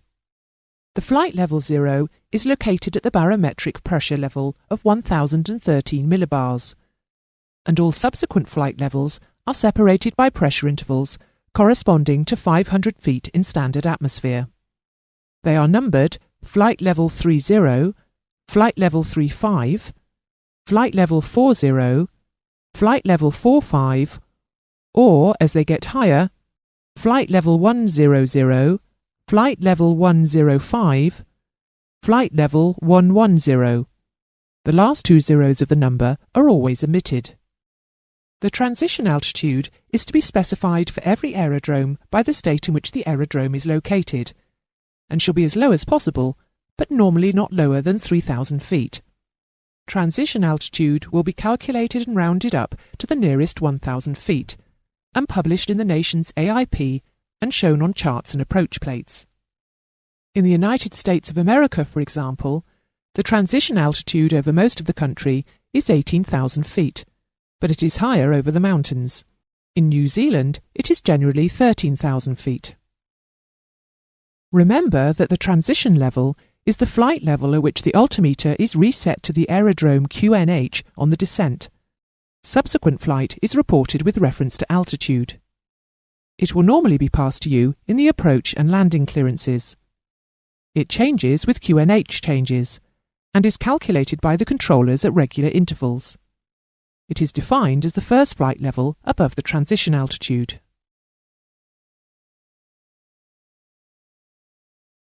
Also, don't forget that the transition layer is the airspace between the transition altitude and the transition level. It is usually insignificant. When ascending through the transition layer, vertical position is reported as a flight level, and when descending, it is reported as an altitude.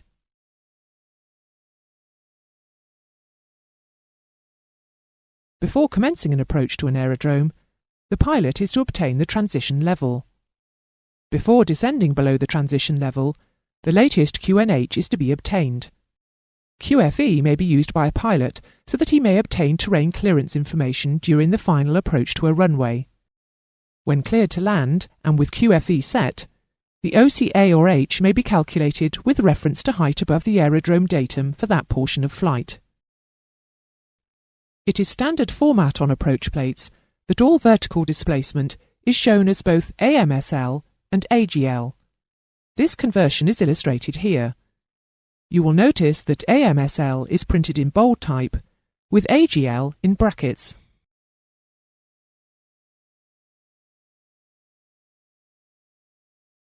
The need to increase utilisation of aerodromes that handle IFR traffic in IMC can be met by the use of parallel or near-parallel runways.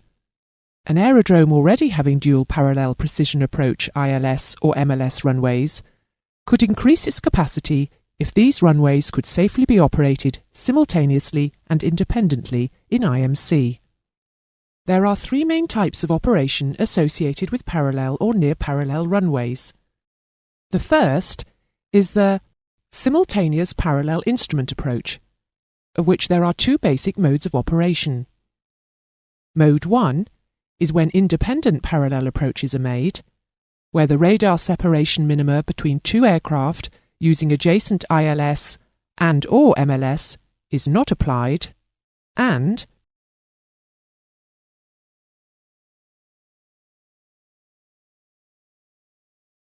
Mode 2 is when dependent parallel approaches are made to parallel runways, where radar separation minima between aircraft using adjacent ILS and/or MLS systems are applied.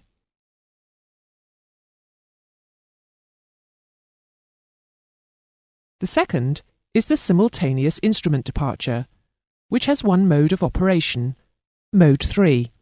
This is when independent parallel departures take place for aeroplanes simultaneously departing in the same direction from parallel runways. The third, segregated parallel approaches and departures, has one mode of operation, known as Mode 4. This allows for one runway to be used for approaches and the other for departures.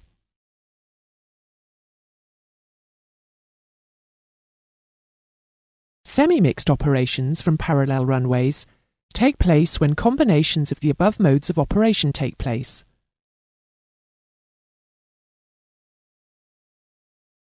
The normal operating zone is defined as the airspace of defined dimensions extending either side of an ILS localizer course and/or an MLS final approach track centerline. Only the inner half of the normal operating zone is taken into account in independent parallel approaches. The no transgression zone is the corridor of airspace of defined dimensions located centrally between the two extended runway centerlines, where penetration by an aeroplane requires a controlled intervention to maneuver any threatened aircraft on the adjacent approach. It extends from the closer threshold to the point at which 1,000 feet of vertical separation between the parallel approaches ceases.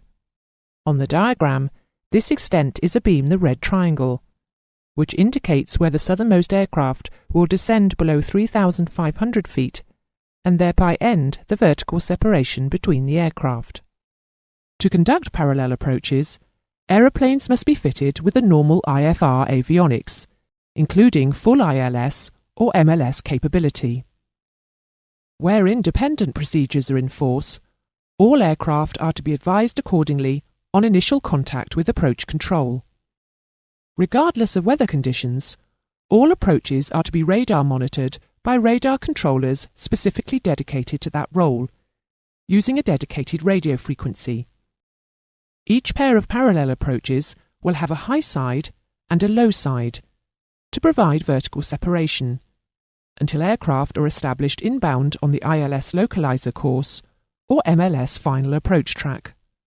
The high side will be 1,000 feet above the low side, and controllers will direct aircraft that deviate significantly from their approaches.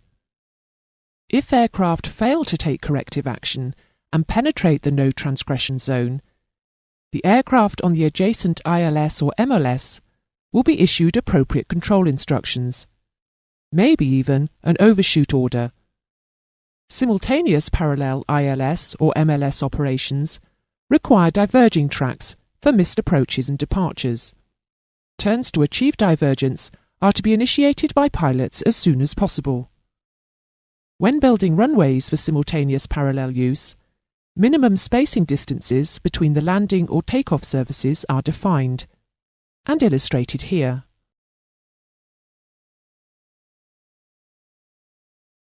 In commercial aviation, an aircraft is not permitted to commence a flight without a transponder.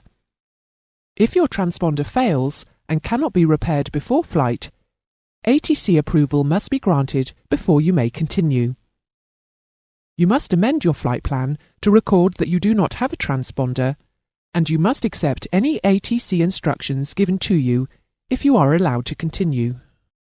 A serviceable transponder is to be operated at all times whilst you are airborne, regardless of where you are, and unless you receive contrary instructions or have an emergency, you are to display Mode Alpha 2000. Mode Charlie should be on when fitted, and all heights should be referred to the nearest 100 feet, as indicated on the altimeter. The following codes have special meanings and should be used when necessary. Pilots of aircraft engaged in international civil aviation equipped with a Mode S transponder are required to have an aircraft identification feature. This setting shall correspond to the identification specified in the flight plan, or, if no flight plan has been submitted, then it will correspond to the aircraft's registration. Should transponder failure occur, then ATC will endeavour to facilitate the flight as best they can, in accordance with the submitted flight plan. The pilot must comply with their instructions in view of the failure. If the transponder fails and cannot be restored before departure, the pilot shall inform ATS as soon as possible, but preferably before submission of his flight plan. In the SSR line of the flight plan form, insert the letter N for complete failure, or the appropriate code indicating the remaining capability. Comply with any published procedures seeking exemption from the requirement to carry a working transponder. If directed by ATC, proceed to the nearest aerodrome where the equipment can be repaired. In the case of inaccurate Mode C information being received, if directed by ATC, squawk Mode Alpha 0000 to indicate that your transponder information is inaccurate. SSR phraseology has developed as the equipment has been developed. Derived from military friend or foe equipment, the word parrot was used to describe the transponder. Thus, to operate the equipment was called to squawk it. Squawk ident or squawk alpha or squawk Charlie is to operate the equipment with those switch selections made. Before adjusting the transponder controls, pilots will always read back the mode and code to the ATC controller.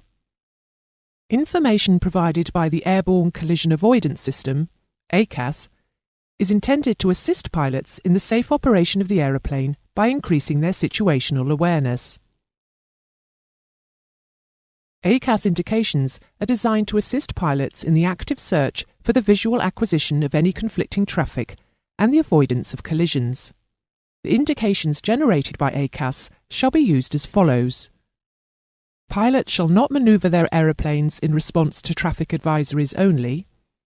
In the event of a resolution advisory to alter your flight path, the search for the conflicting traffic shall include a visual scan of the airspace. Any changes in flight path shall be limited to the minimum necessary to comply with the resolution advisory.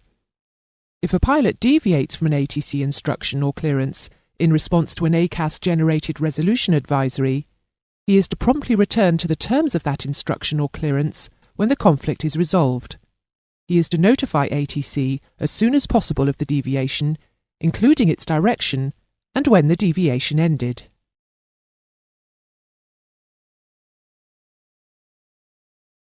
In this lesson, we will examine the use of radar as an approach aid. The use of radar for such a procedure is called a radar-controlled approach. A radar controller will simply talk the pilot down the approach by giving heading and height guidance as the controller sees it on his radar screen. There are two types of radar-controlled approach.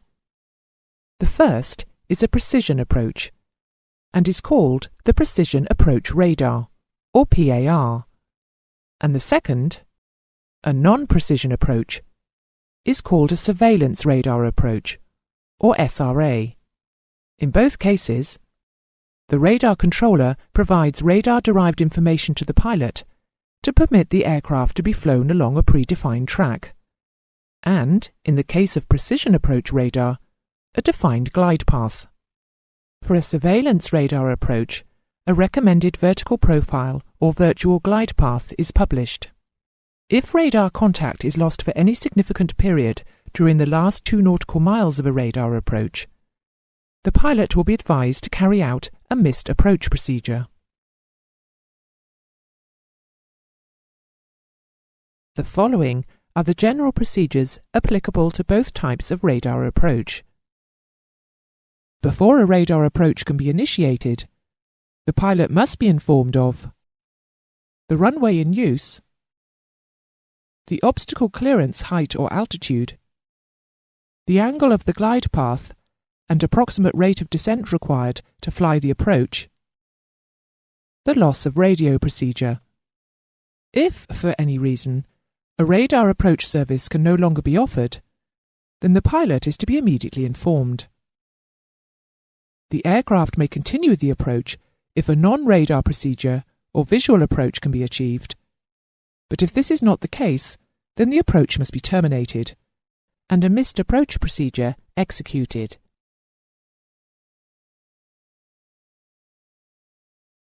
Because this procedure is also the very last part of the approach, it is important for the aircraft to be correctly configured to land. Therefore, a pilot will be asked to confirm that he is selected under carriage down.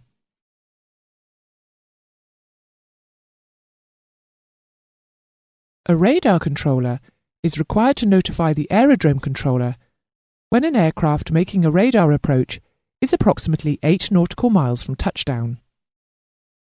The aerodrome controller may issue a clearance to land or state that such a clearance will be issued subsequently. Should clearance to land not be received by the radar controller by the time the aircraft has reached 4 nautical miles, then the aerodrome controller will be asked again for clearance to land. In any event, clearance must be issued by the aerodrome controller to the radar controller for onward transmission to the pilot before the aircraft reaches a point 2 nautical miles from touchdown. Should a radar controller believe that an approach has become dangerous, for instance because there is conflicting traffic, the pilot shall be instructed to conduct a missed approach procedure. If the approach is considered dangerous because of conflicting traffic, clearance to continue and land has not been issued, the aircraft is dangerously misaligned from the approach path. The radar controller will advise the pilot to go missed under the following circumstances. It appears that a successful approach cannot be completed.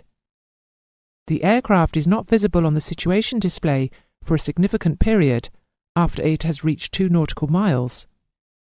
During the final approach, the position or identification of the aircraft is in doubt. Any instructions from the radar controller concerning a missed approach are to comply with the published aerodrome missed approach procedure.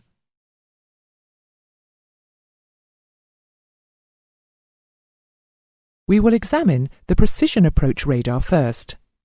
This is specifically engineered radar equipment that provides very accurate precision, azimuth, and glide path information to a dedicated radar controller.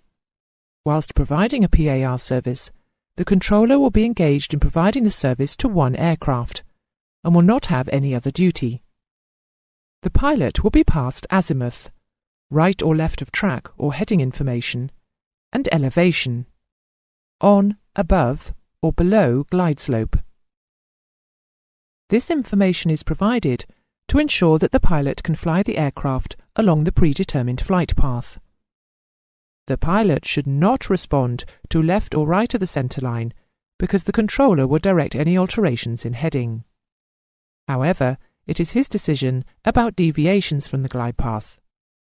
For example, a typical controller communication might be 4 miles from touchdown, left of centre line, turn right 5 degrees, slightly below the glide path. The pilot must turn right to follow the controller, but will make his own decision about rate of descent. The service will continue through the point the aircraft reaches the decision altitude or height.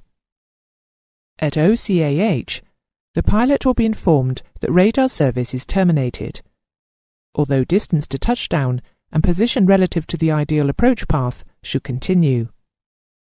Because the information is passed in the form of a continuous talk-down, the pilot must stay on the precision approach radar approach frequency.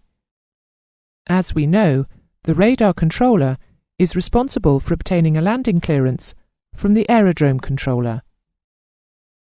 To recap, normally this will be done at 4 nautical miles from the threshold of the landing runway, but may be delayed by the aerodrome controller until 2 nautical miles. If no clearance has been received at 2 nautical miles, the pilot will automatically begin the missed approach procedure. Throughout the approach, the flight crew should cross-check the position of the aircraft against the precision approach radar information, for instance using ILS or DME and RAD-ALT information. In the UK, PARs will not generally be found at civilian aerodromes.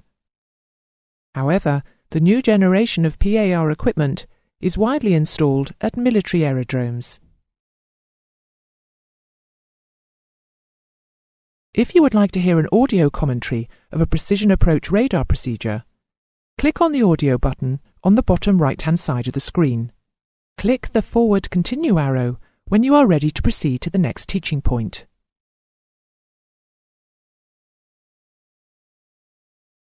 Golf Alpha Bravo Charlie Delta, radar contact 19 kilometers from touchdown. Continue heading 200. Do not acknowledge further transmissions. Charlie Delta 17 kilometers from touchdown, left of track. Turn left 5 heading 195. Charlie Delta 14 kilometers from touchdown, on track. Turn left 5 heading 190. Having briefly examined the precision approach radar service, let us now examine the second type of radar-controlled approach, which is the surveillance radar approach, SRA. It requires no special equipment in addition to a standard surveillance radar system normally located at the aerodrome. As a result, it is less accurate, and the controller cannot verify glide scope indications to the pilot. The only approach control that is given is azimuth. Because of this, a surveillance radar approach is a non-precision procedure. The surveillance radar approach procedure is similar to the precision approach radar procedure, except that in this case, advisory height information is passed with range information. Therefore, during the approach, the controller provides magnetic headings and corrections, either left or right, to keep the aircraft on the runway centerline, but can only pass advisory height information to assist the pilot in his descent planning. For example, slightly left of track, 5 miles from touchdown, you should be passing 1,550 feet.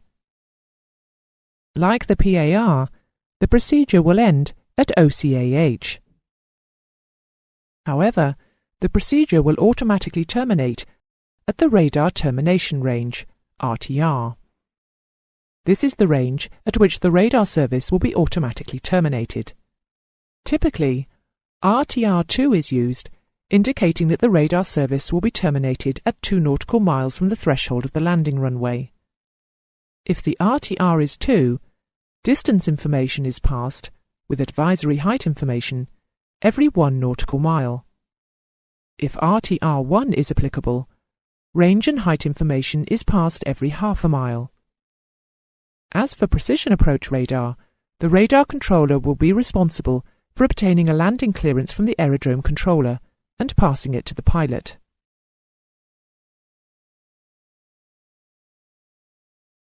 If you want to hear an example of a surveillance radar controller talkdown, click on the audio symbol button in the bottom corner of the screen.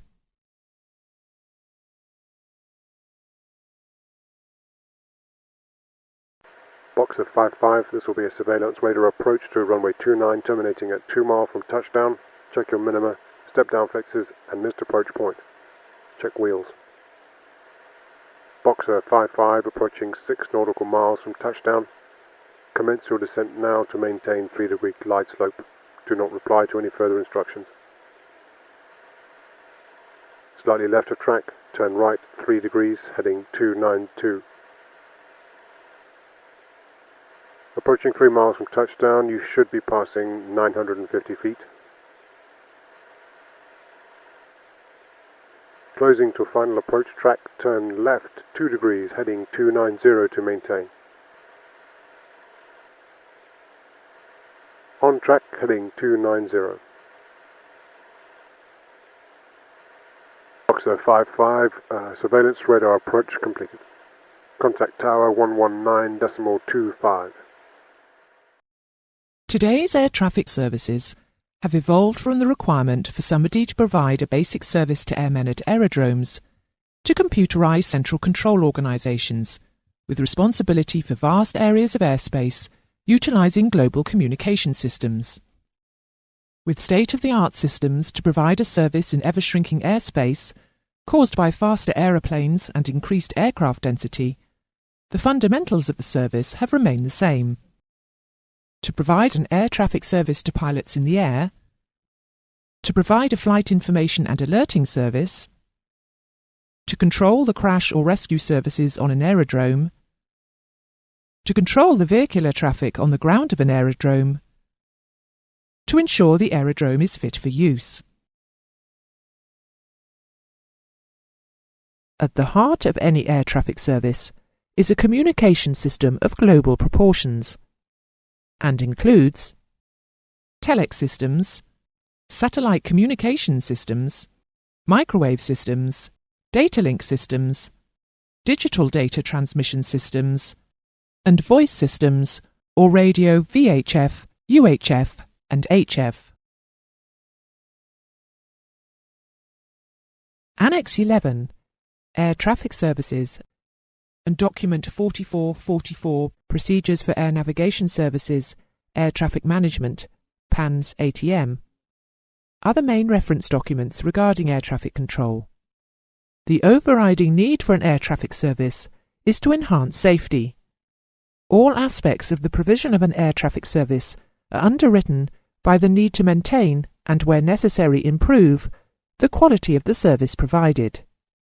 It is imperative that there is the utmost cooperation and liaison between the air traffic service, the airline operators, other airspace users, aerodrome managers, and the military. Each state retains the right to defend its airspace. The national interest is not well served if the aeronautical environment is unsafe, particularly in Europe, where there is a great interdependency between civilian ATC and the military. The objectives of an air traffic service are to prevent collisions between aircraft, to prevent ground collisions between aircraft and ground objects, to expedite and maintain the flow of air traffic, to provide advice and information useful for the safe and efficient conduct of flight, and to notify appropriate organisations regarding aircraft in need of search and rescue aid, and assist those organisations. There are three basic air traffic services. The first service, the Air Traffic Control Service, is made up of the Area Control Service for the provision of an ATC service to controlled flights, the Approach Control Service for the provision of an ATC service for controlled flights associated with arrival and departure, and the Aerodrome Control Service for the provision of ATC services for aerodrome traffic. The second service, the Flight Information Service, provides an information service that is useful for the safe and efficient conduct of flights. And finally, there is the Alerting Service, which notifies and assists appropriate organisations regarding aircraft in need of search and rescue aid.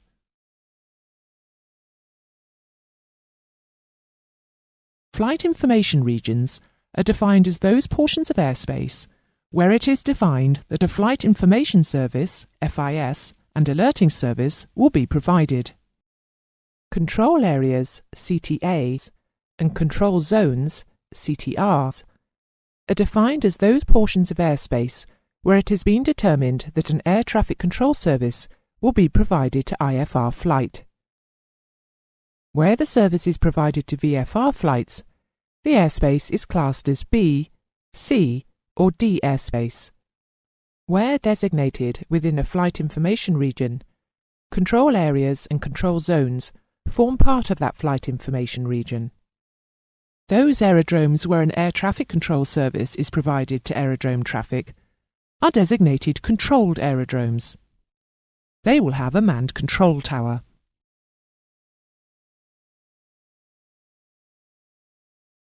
In order to provide the correct service and to specify appropriate rules, airspace is classified according to the following criteria: the flight rules under which flight is permitted, the separation that is provided, the requirements for an ATC clearance to be issued to aircraft using the airspace, the requirements for two-way communication to be maintained between aircraft and ATC, the application of the VMC criteria where VFR is permitted.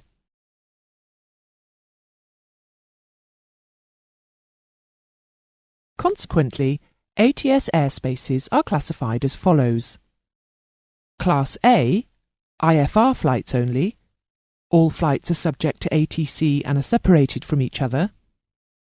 Class B, IFR and VFR flights are permitted. All flights are subject to ATC and are separated from each other.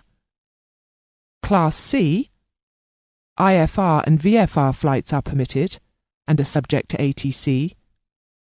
IFR flight is separated from other IFR and VFR flights. VFR flights are separated from IFR and given information regarding VFR flights. Class D, IFR and VFR flights are permitted subject to ATC. IFR flights are separated from other IFR flights and receive traffic information concerning VFR flights. VFR flights receive traffic information about all other flights. Class E, IFR and VFR flights are permitted. IFR flight is subject to ATC and is separated from other IFR flights. All flights receive traffic information as far as practicable. Class E airspace is not used for CTRs. Class F, IFR and VFR flights are permitted. All participating IFR flights receive an air traffic advisory service, and all flights receive a flight information service if it is requested. And Class G, IFR and VFR flights are permitted and receive an FIS if asked for.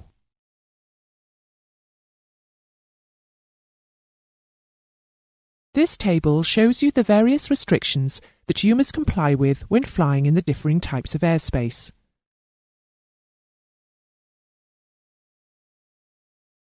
The required navigation performance, RNP, specifies the lateral navigational accuracy requirements for aircraft flying in designated areas or along designated routes.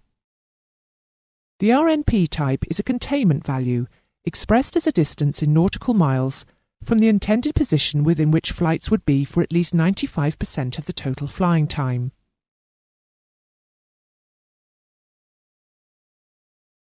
An RNP is applied to all ATS routes by the state and is agreed under regional navigation agreements. It expresses a degree of navigational accuracy in terms of the total number of individual aeroplanes flying the route, not the average navigational accuracy of an individual aeroplane flying the route. For example, RNP4 means that 95% of aircraft that fly a particular route will be within 4 nautical miles of the centerline of that route, all the time. Where VOR or DME systems are used for airways navigation, an RNP value of 5 still exists, although it was due to be phased out because of the introduction of GNSS and more accurate navigational systems.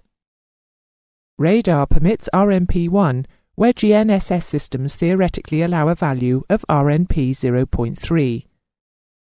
Some other terms you may come across are BRNav, Basic Area Navigation, which is suitable for use in RNP5 airspace, and PRNav, Precision RNav, which is suitable for use in RNP1 or better. Aircraft crossing the North Pacific are in airspace with an RNP 10 value.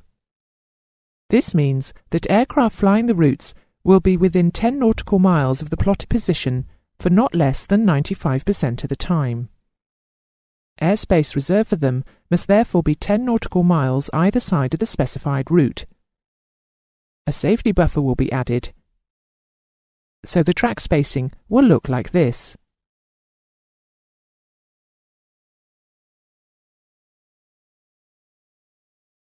Flight information centres are established to provide a flight information service and alerting service within a flight information region, unless that responsibility has been passed to an air traffic control unit, having adequate facilities to discharge that responsibility. Air traffic control units are established to provide an air traffic control service, flight information service, and alerting service within control areas, control regions, and controlled aerodromes.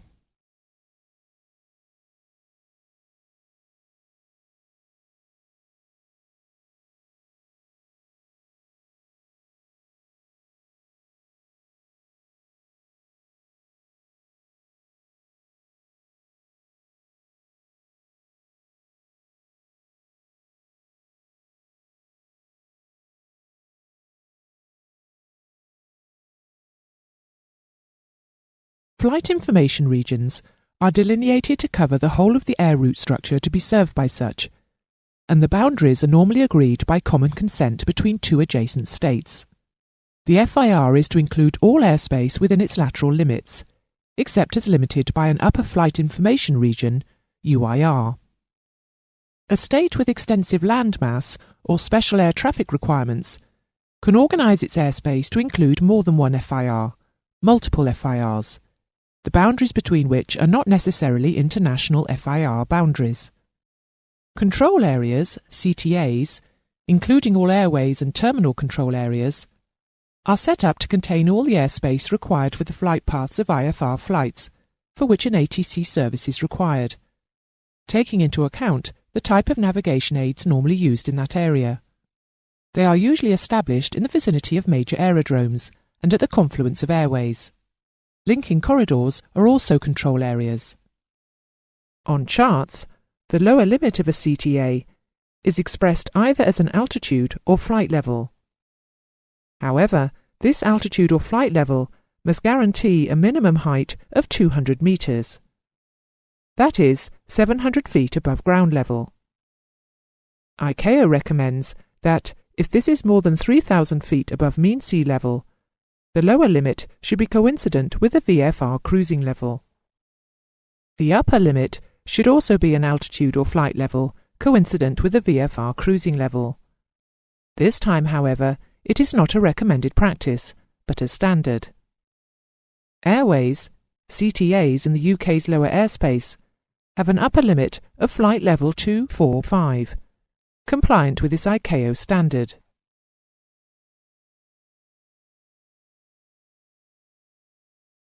Control zones, CTRs, are established in the vicinity of aerodromes to provide ATC to arriving and departing controlled traffic. Within the control zone, the ATC service is provided by approach controllers and is a mandatory service. Upper information regions, or upper control areas, are pieces of airspace within which ATC is provided to controlled flights, which are en route over a state's airspace. The purpose of this airspace is to allow transiting air traffic to flow without having to separate it from traffic at lower levels, manoeuvring to join airways or climbing and descending to and from aerodromes. An Area Control Centre, ACC, is identified by the name of a nearby town or city or a geographic feature. A CTR, CTA or FIR is identified by the name of the unit having jurisdiction over the airspace.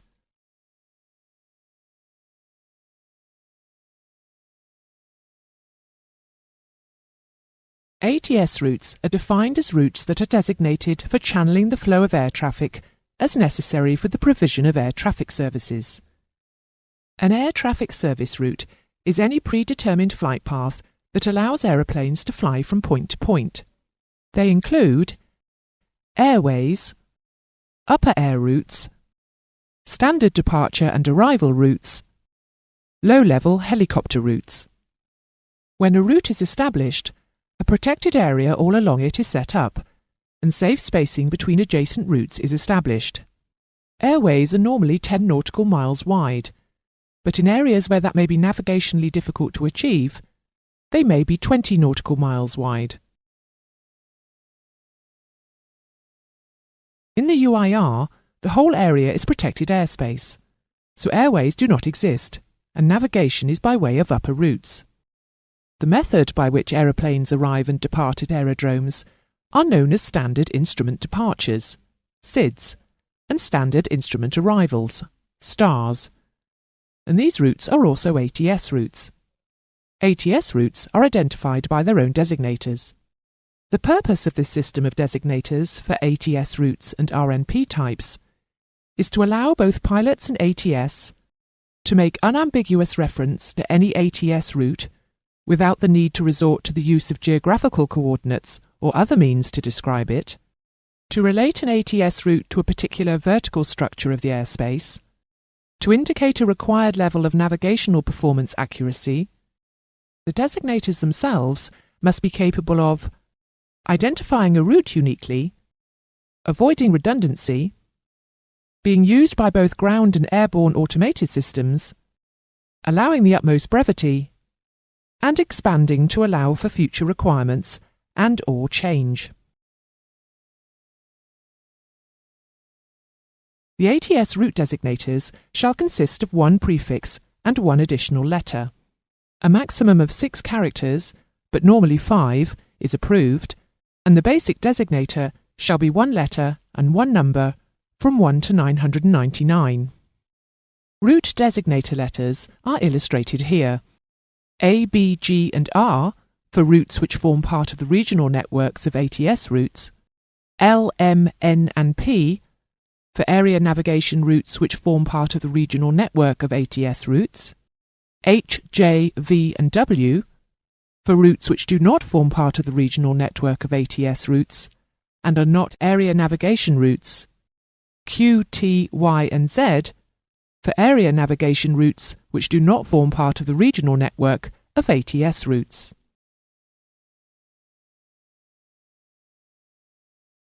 Supplementary prefixes are applied to some routes to indicate specific types of use. K to indicate a helicopter low-level route, U to indicate a route or portion thereof established in upper airspace, and S to indicate a route used for supersonic flight.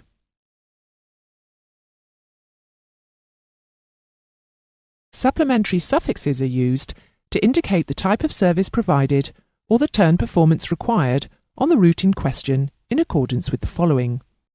For RNP1 routes at or above flight level 200, the letter Y indicates that all turns made on that route between 30 and 90 degrees shall be made within the allowable RNP tolerance of a tangential arc between the straight leg segments defined by a radius of 22.5 nautical miles. For RNP1 routes at or below flight level 190, the letter Z indicates that all turns on the route between 30 and 90 degrees shall be made within the allowable RNP tolerance of a tangential arc between the straight leg segments defined by a radius of 15 nautical miles. The letter F will indicate that on that route or portion thereof only an advisory service will be provided. The letter G will indicate that on the route or portion thereof only a flight information service will be provided. States are often required to specify and publish minimum flight altitudes, MFA, for aeroplanes flying ATS routes over that state. The minimum flight altitudes determined shall provide minimum clearance above the controlling obstacle located within the area concerned. Where the lowest level of an airway is specified, it is to be no lower than the MFA.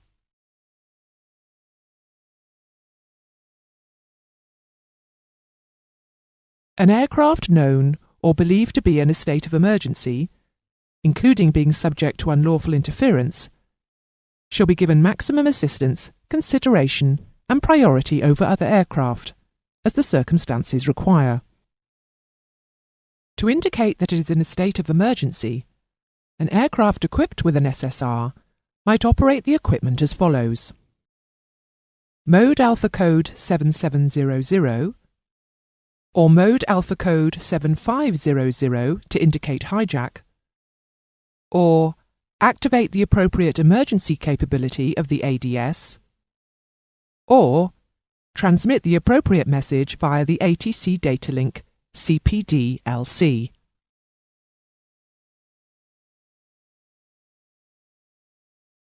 When an instance of unlawful interference is suspected or is known to have taken place, ATS units shall attend promptly to requests by the aircraft. Information pertinent to the safe conduct of the flight shall continue to be transmitted to the aircraft, and anything necessary to expedite the conduct of the flight shall be taken, especially safe landing. Air traffic control will observe strict confidentiality in communications and minimise any reference to the flight.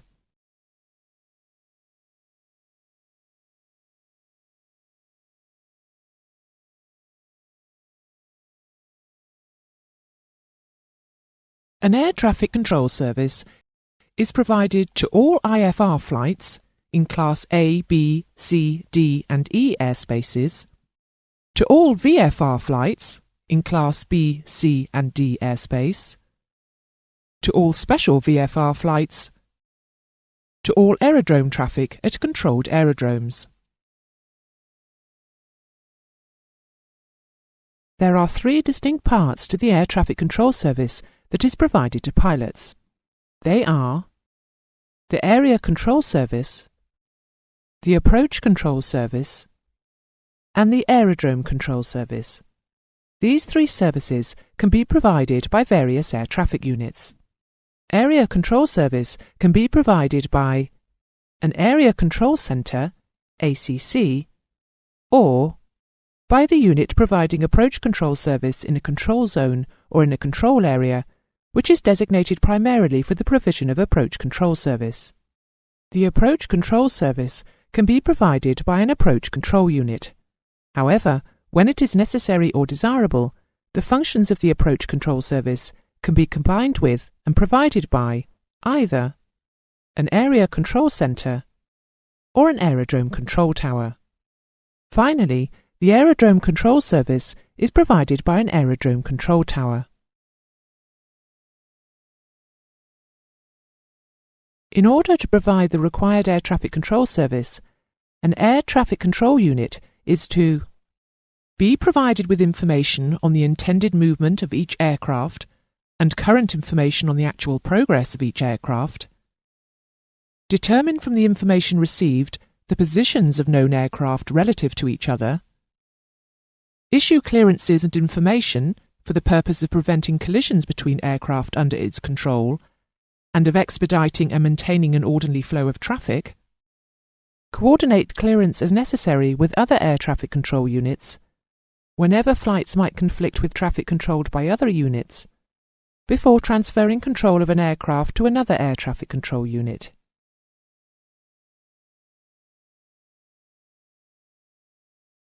The purpose of the issuing of clearances by air traffic control units is to provide the specified separation between aircraft, depending upon the flight rules applicable and the class of airspace in which the aircraft are flying. Clearances are issued to separate all flights in Class A and B airspace, IFR flights in Class C, D and E airspaces, IFR flights and VFR flights in Class C airspace, IFR flights and special VFR flights when required by the appropriate ATS authority.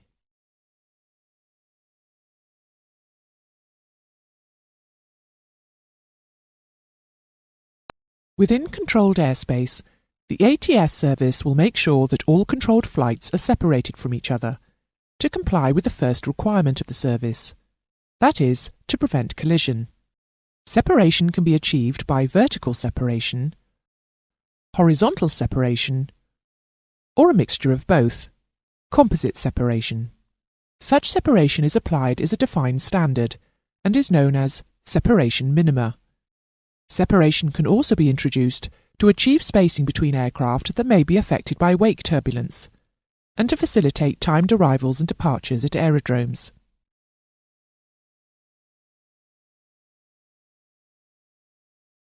Separation is applied between all flights in Class A and B airspaces, between IFR flights in Class C, D and E airspaces, between IFR flights and VFR flights in Class C airspace, between IFR flights and special VFR flights, between special VFR flights when so prescribed by the appropriate ATS authority.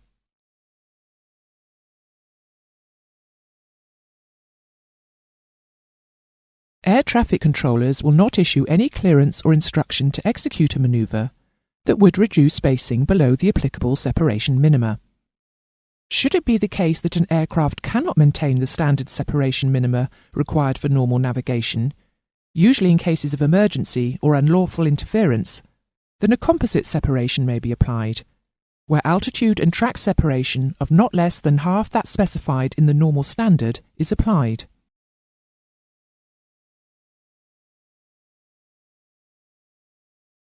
Essential air traffic is defined as that controlled traffic to which separation is applicable, but in relation to other controlled flights is not or will not be separated by the required minimum.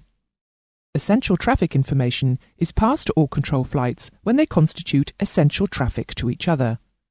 Vertical separation is achieved by requiring aircraft, using the same altimeter settings, to fly at different levels, expressed in terms of flight levels or altitudes, dependent upon magnetic track.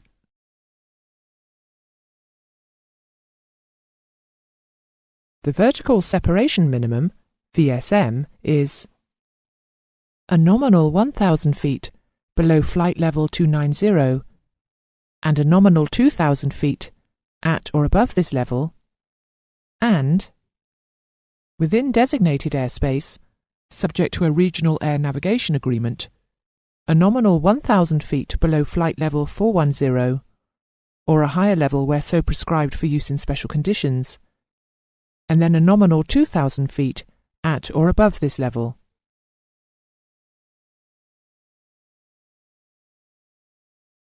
Horizontal separation relates to the distance between aircraft in the horizontal plane. It may be longitudinal or lateral.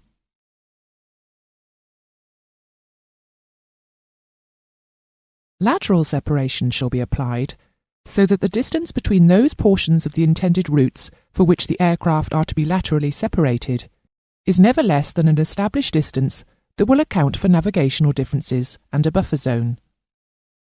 The buffer zone is determined by the authority and is applied to all methods of separation.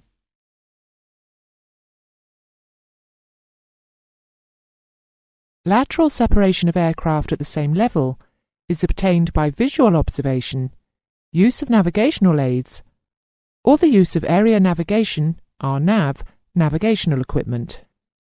The means by which lateral separation may be achieved include geographical separation, which is separation achieved by aircraft positively identifying geographic ground features to ensure they remain separated, track separation, which is separation achieved between aircraft using the same navigation aid or method, flying divergent track for a distance of 15 nautical miles on differing angles from differing types of navigational beacons, VOR track divergence of 15 degrees, NDB track divergence of 30 degrees, and dead reckoning, DR, fixed track divergence, 45 degrees.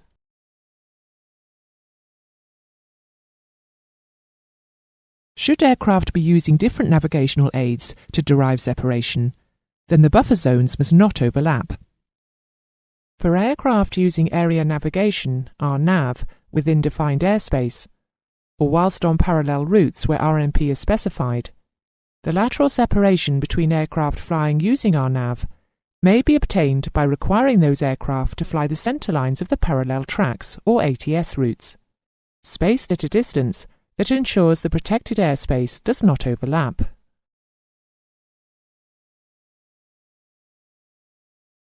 Longitudinal separation is more complex to apply. In procedural air traffic control, not radar control, the position of the aircraft is accepted as the position that the pilot reports. This is obviously as accurate as the pilot and the navigational equipment he is using is able to be. Positions are usually reported as geographic positions, supported by navigational aids or specified radio navigational fixes. Clearly, separation standards are assumed to be imposed during IMC flight. When applying procedural separation, all possible errors must be allowed for, and then a safety buffer applied. Longitudinal separation is applied in terms of time or distance. Longitudinal separation is applied so that the spacing between the estimated positions of the aircraft being separated is never less than a prescribed minimum. Three conditions of longitudinal separation situations exist. The same track case applies when the tracks of two aircraft that require separation converge or diverge by an angular difference of less than 45 degrees or more than 315 degrees, and whose protection areas overlap.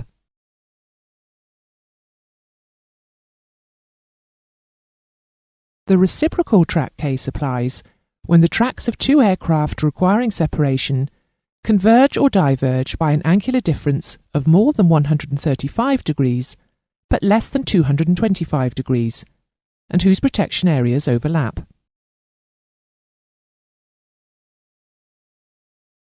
Crossing tracks are defined as tracks which intersect at angles other than those we have mentioned previously.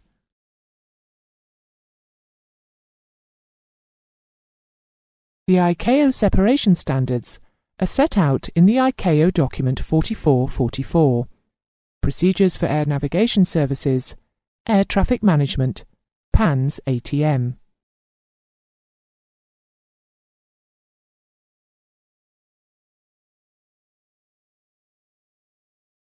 As a basic premise, it should be understood that air traffic control clearances will be based solely on the requirements for providing air traffic control services to aircraft. Its content will include the aircraft identification as shown on the flight plan, the point to which the aircraft is granted a clearance, its clearance limit, the route of the flight levels of the flight, any other useful information such as approach or departure manoeuvres or communication requirements, and the time of expiry of the clearance.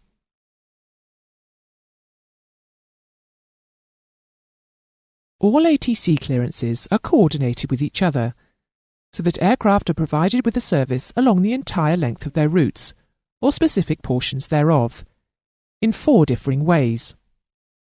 Firstly, for clearance along the entire route, an aircraft shall be cleared along its whole route to its destination when it has been possible, prior to departure, to coordinate the clearance between all the units under whose control the aircraft will be, or when there is reasonable assurance that prior coordination will be effected between those units under whose control the aircraft will subsequently come. Secondly, partial clearance coordination is when full coordination cannot be assured, so clearance can only be given as far as that point where a control service can be assured. Thirdly, aircraft contact clearance is where an aircraft already en route contacts an air traffic control unit directly for the purpose of seeking onward clearance. And finally, if an aircraft is departing from an aerodrome in a control zone and is planned to enter another control zone within 30 minutes of the planned takeoff time, then the clearance issued will be coordinated between the air traffic control units for the control zones. When it becomes apparent to an air traffic control unit that additional traffic cannot be accommodated within a given time period, at a particular location, in a particular area, or can only be accommodated at a particular rate, then they shall inform air traffic control units controlling aircraft likely to be affected by such difficulties that they may be delayed or subjected to specific restrictions, for a specific time, for the purpose of avoiding excessive delay. In the European Civil Aviation Authority region, this air traffic flow management, ATFM, is managed by Eurocontrol through the Central Flow Management Unit, the CFMU.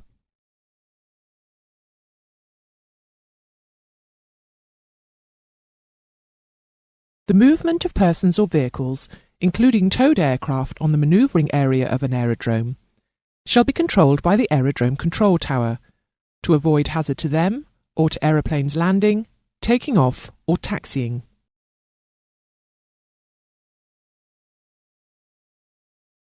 In conditions where low visibility procedures are in operation, persons and vehicles on the manoeuvring area of an aerodrome are to be restricted to the essential minimum, and particular regard is to be given to the requirements to protect the ILS and MLS sensitive areas when Category 2 and 3 precision instrument flying operations are in progress. Except where emergency vehicles are concerned, the minimum separation between vehicles and taxiing aeroplanes is to be specified by the appropriate ATS authority, taking into account the surface movement guidance aids available. When mixed ILS and MLS Category 2 and 3 precision instrument operations are taking place to the same runway continuously, the more restrictive ILS or MLS critical and sensitive areas shall be protected. Emergency vehicles proceeding to the assistance of an aircraft in distress shall be afforded priority over all other surface movements. The normal priorities for the movement of vehicular traffic on the manoeuvring area, that is, the runways and taxiways, but not the aprons, are: vehicles and vehicles towing aircraft shall give way to aeroplanes which are taking off, landing or taxiing. Vehicles shall give way to vehicles towing aeroplanes. Vehicles shall give way to other vehicles in accordance with the local ATSU instructions. Notwithstanding all of the above, vehicles towing aircraft and other vehicles will comply with instructions issued from the aerodrome control tower.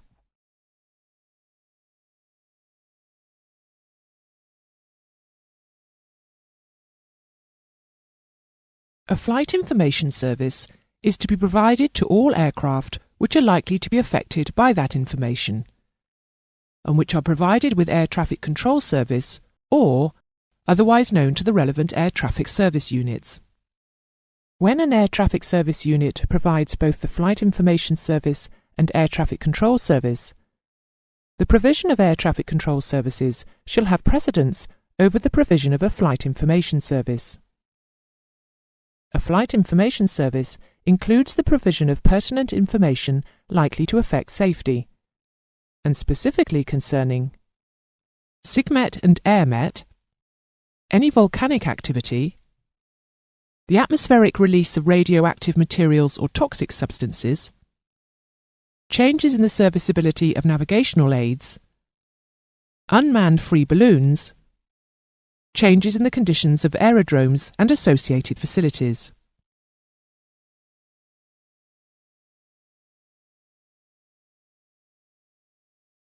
A flight information service will also provide routine information concerning weather conditions, reported or forecast, for departure destination or alternate diversion aerodromes, collision hazards to aircraft operating in classes C, D, E, F and G, for over-water flight, when practicable or if asked for by a pilot, any available information, such as radio call signs, position, track or speed, of any vessel in the area. For VFR flights, a flight information service will include all we have mentioned so far, but additionally will pass available information concerning other air traffic and weather conditions along the route that may impact upon the VFR flight and make it impractical to continue.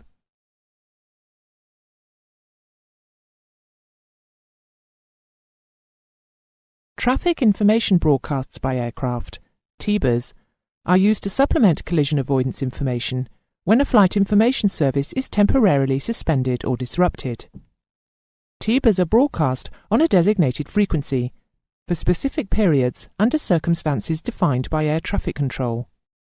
When required, TIBAs are made 10 minutes before entering designated airspace, or if taking off in such airspace, then as soon as possible after takeoff, 10 minutes prior to crossing a reporting point, 10 minutes prior to joining or crossing an ATS route, at 20-minute intervals between distant reporting points, 2 to 5 minutes before a flight level change, at the time of a flight level change, at any time considered necessary by the pilot.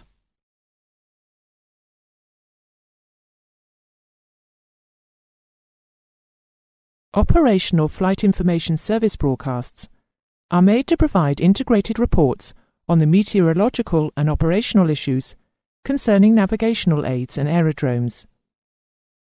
These broadcasts are of three types: HF Operational Flight Information Service, HFOFIS broadcasts, the VHF Operational Flight Information Service, VHF OFIS broadcasts, and the Voice Automatic Terminal Information Service, Voice ATIS.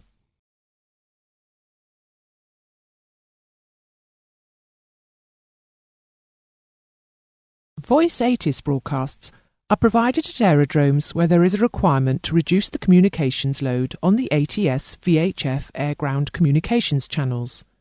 The service should meet the requirements of arriving and departing aircraft. The broadcast should be made on a discrete VHF frequency. However, if not available, the voice channel of a navigation aid at the aerodrome can be used. The ILS should not, of course, be used, because the identification feature should be uninterrupted and monitored throughout an ILS approach. Updates to the information on ATIS should be made expeditiously. They are identifiable by a single alphabetical increase in the associated phonetic letter. For example, information Papa will become, upon update, information Quebec. A real-time data link ATIS service now exists that will display the necessary information through the electronic flight information system on board the aeroplane.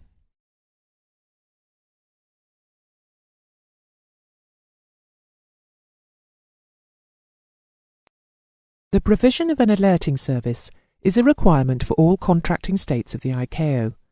They all agree to provide search and rescue facilities for all aircraft flying in the airspace of that state. To enable them to do this, they need a formal system by which they will control all the necessary elements of a search and rescue organisation, such as a regional control centre.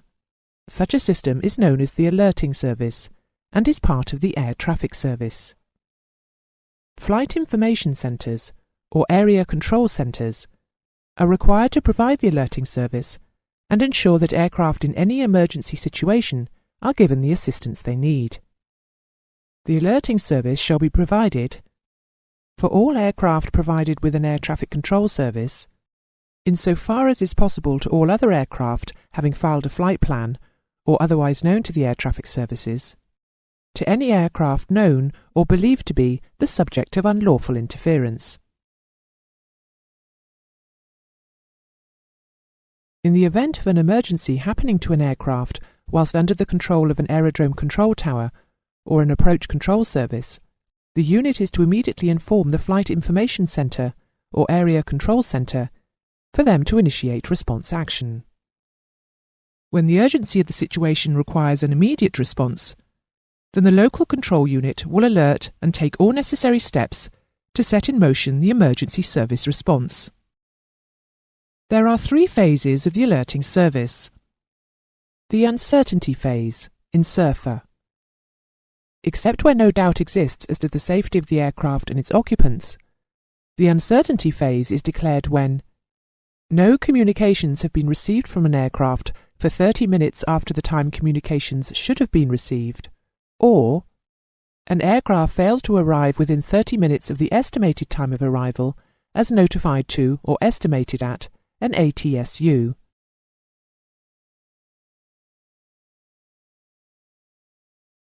The alert phase, ALERFA. Except when evidence exists that would allay apprehension as to the safety of the aircraft and its occupants, or when the distress phase is more appropriate, the alert phase is declared when, following the uncertainty phase, subsequent attempts to establish communications with the aircraft or other relevant sources have failed to reveal any news of the aircraft, or an aircraft has been cleared to land and fails to land within 5 minutes of the estimated time of landing, and communications with the aircraft have not been re-established, or information has been received that indicates that the operating efficiency of the aircraft has been impaired, but not to the extent that a forced landing is likely, or an aircraft is known or believed to be the subject of unlawful interference.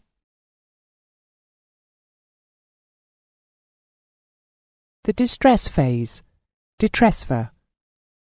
Except where there is reasonable certainty that the aircraft and its occupants are not threatened by grave and imminent danger and do not require immediate assistance, the distress phase is declared when, following the alert phase, further unsuccessful attempts to establish communication with the aircraft and more widespread unsuccessful inquiries point to the probability that the aircraft is in distress, or the fuel on board is considered to be exhausted or to be insufficient to enable the aircraft to reach safety, or information is received which indicates that the operating efficiency of the aircraft has been impaired to the extent that a forced landing is likely, or information is received, or it is reasonably certain, that the aircraft is about to make or has made a forced landing.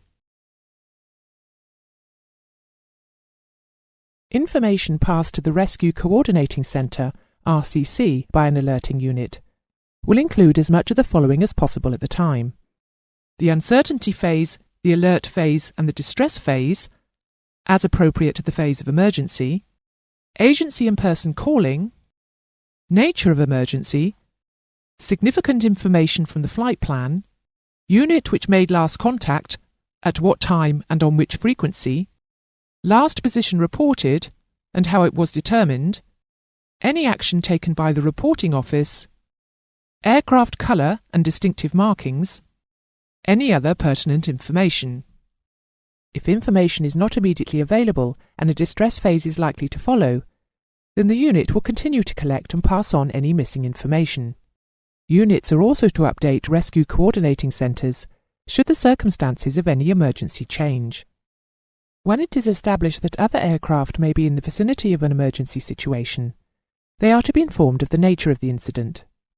If an aircraft is believed to be the subject of unlawful interference, then other aircraft are not to be informed about it, so as not to aggravate the situation. Should communications emanate from such an aircraft, then subsequent communications may refer to the situation.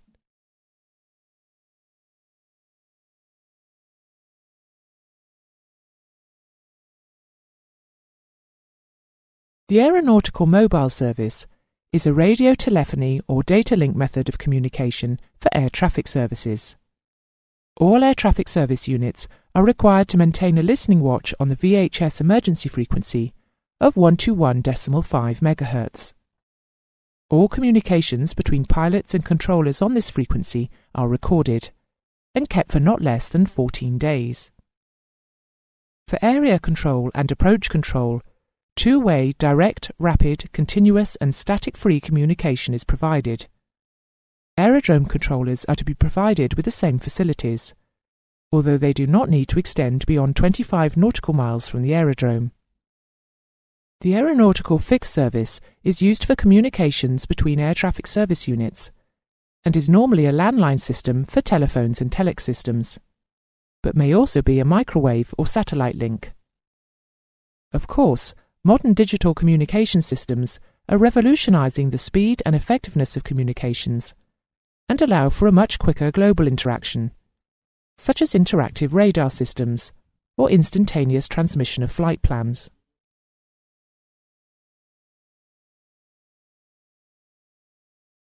When referring to time, air traffic services use Coordinated Universal Time, UTC, which may also be called GMT or Zulu time. It will always be expressed using the 24-hour clock. Air traffic service unit clocks are accurate to plus or minus 30 seconds of UTC at all times. It is normally passed to aircraft commanders when clearance to taxi is given. Aerodrome control towers and air traffic service units can provide departing aircraft and those in flight with the correct time. They are given to the nearest half minute of time. Other sources of accurate time checks may also be used, such as the BBC or the Washington clock.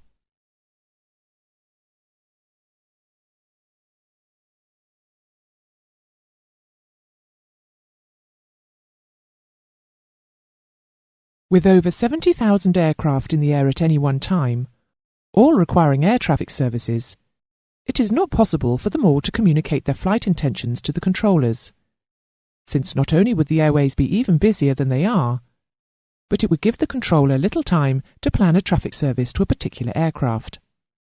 As a result, a procedure was introduced so that prior to departure, a pilot would provide information about the flight to the air traffic service unit.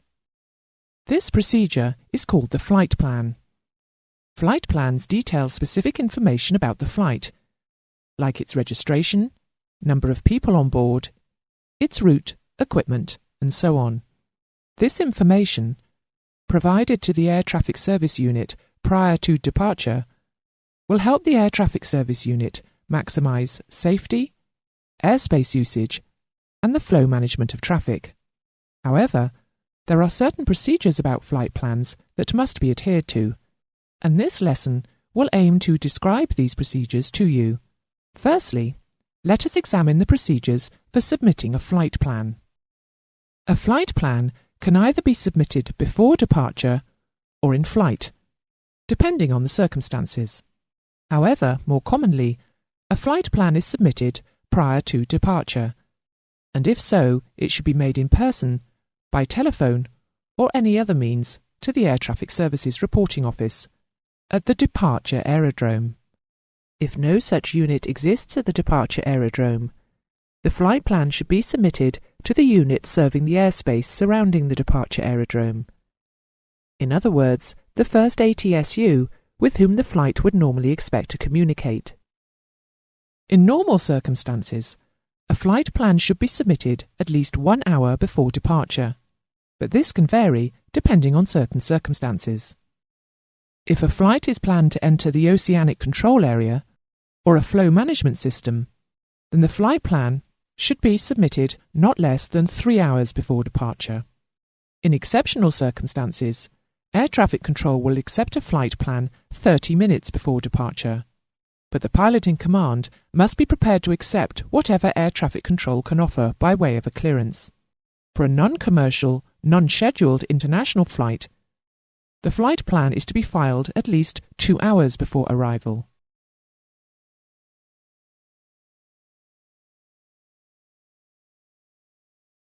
Whilst it is very beneficial for air traffic service units to have the flight plans so that they can carefully plan accordingly, problems arise when an aircraft, for whatever reason, is delayed. The reason it is problematic is because part of the air traffic control planning is to time the aircraft through its various stages of flight, so that air traffic service units can maximise airspace usage and improve safety. There are critical times used by air traffic units and air traffic flow management units that help in the timing of aircraft within the air traffic system. These are the estimated off-blocks time, which is when the aircraft is simply pushed off its blocks to commence its taxi, and the slot time, which is the estimated takeoff time. Delays to departure of an excess of 30 minutes to the estimated off-blocks time for a controlled flight, or a delay of an hour for an uncontrolled flight, should result in an amended or new flight plan being issued and the old flight plan cancelled.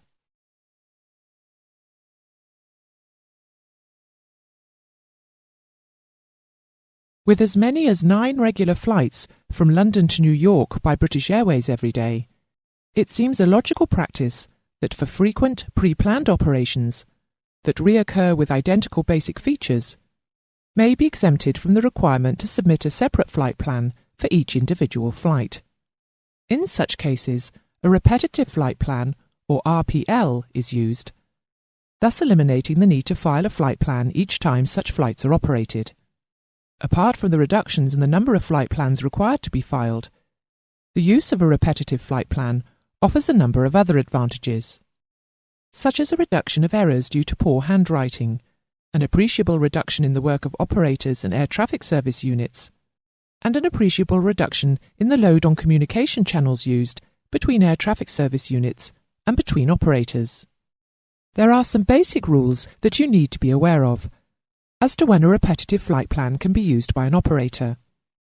Repetitive flight plans are used for IFR flights, operated regularly on the same days of consecutive weeks, on at least 10 occasions, or every day over a period of at least 10 days. There is a good deal more information on repetitive flight plans that could be mentioned, but this does not form part of the learning objectives. If you want to increase your knowledge of repetitive flight plans, please read the document from ICAO, PANS ATM, document 4444. Although most flight plans, and indeed all repetitive flight plans, are issued before departure, a flight plan can be submitted during flight. If this were the case, the flight plan should normally be transmitted to the Air Traffic Services Unit in charge of the flight information region, control area or advisory area in which the aircraft is flying. The rule for submitting the flight plan in flight is that the pilot must ensure its receipt by the Air Traffic Service Unit at least 10 minutes before the aircraft reaches the control area or advisory area, and must wait for a clearance prior to proceeding on course.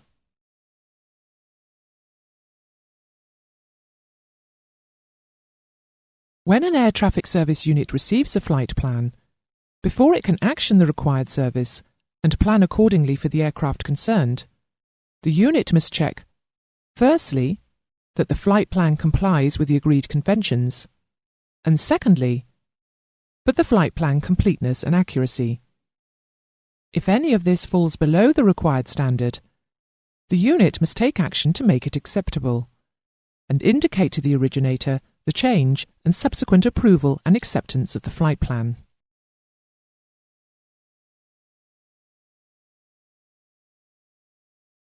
Once a flight plan has been submitted and accepted, a flight will follow the routing and procedure as laid down in the flight plan, and abide by any clearance that air traffic controls stipulate.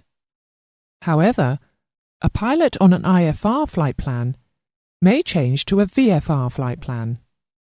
This can only be accepted by an air traffic service unit when a message, initiated by the pilot in command, contains the specific expression, "Cancelling my IFR flight." The message must also include any changes to be made to any current flight plan. No invitation to change from IFR to VFR flight will be initiated by an air traffic service unit. Upon receipt of the message, no reply, other than the acknowledgement confirming the time of cancellation, should be made. However, an air traffic service unit is to inform the pilot in command any time there is information that instrument meteorological conditions are likely to be encountered along that particular flight. The reason for this is simple. Any pilot with any license level, with or without an instrument rating, is not allowed to fly by visual flight rules when instrument meteorological conditions exist. That is, when it is not possible to visually navigate the aircraft. There may not be many cases for scheduled international flights to change from IFR to VFR, but this may be useful on smaller charter operations, when the aircraft is operating outside of Class A airspace and can easily navigate by visual means the final part of the flight to the destination airfield. Once an air traffic service unit receives a notification that a pilot intends to change from IFR flight to VFR flight, then they should notify all other air traffic services forward of the aircraft present position to which the original IFR flight plan was addressed.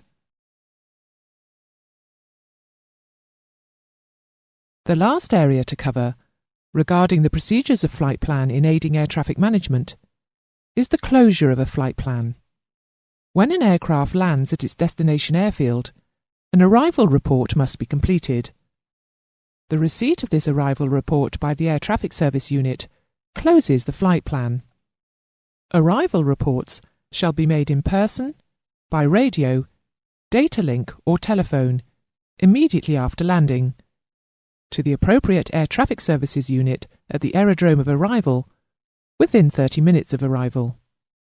Failure to do so will result in the activation of the search and rescue facilities, with an issue of an uncertainty phase called INSERFA. If no such traffic service unit exists at the arrival aerodrome, then a pilot must use the nearest available unit.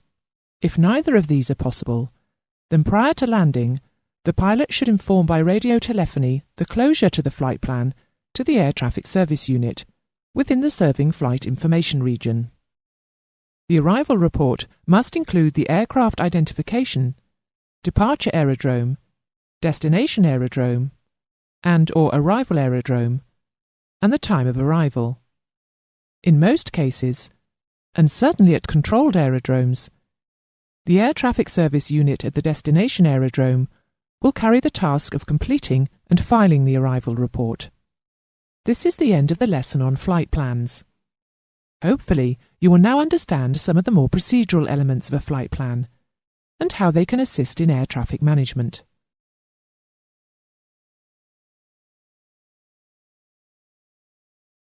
An ATSU clearance constitutes the authority for an aircraft to proceed in accordance with its flight plan only insofar as known air traffic is concerned. Clearances are based upon known traffic conditions which may affect the safety of aircraft operations. This will include not only aircraft in the air, but those manoeuvring on the ground, as well as vehicles and any local temporary obstructions. If a pilot in command deems a clearance not suitable, he may ask for, and if practicable receive, an amended clearance. But remember that an ATSU clearance relates to traffic and aerodromes only and does not in any way absolve a pilot in command from any responsibility to comply with all the rules and regulations concerning aircraft operation.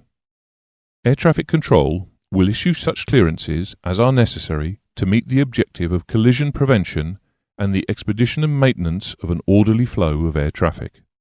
In control areas, the most direct routings shall be given to all transiting flights. Aircraft intending to undertake supersonic flight shall, wherever practicable, be cleared for the transonic acceleration prior to departure.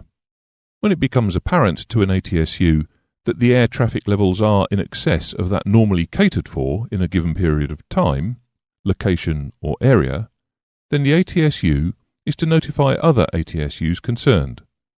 Pilots in command en route to such a situation and their operators will also be informed that restrictions are likely to be applied.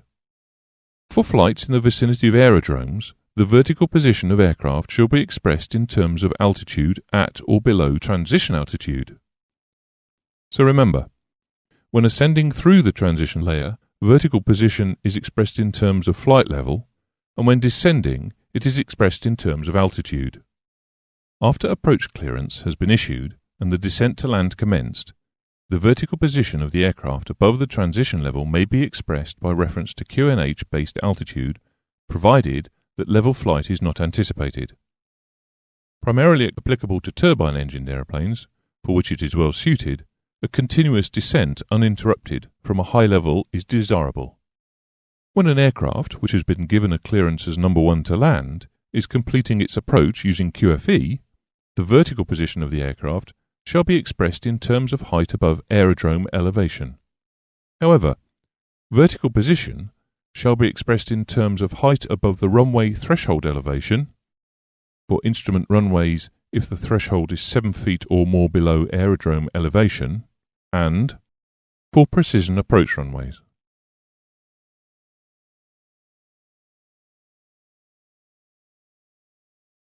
Except where, on the basis of regional air navigation agreements, a transition altitude has been established for a specific area, for flights en route the vertical position shall be expressed in terms of flight levels at or above the lowest usable flight level, altitudes below the lowest usable flight level.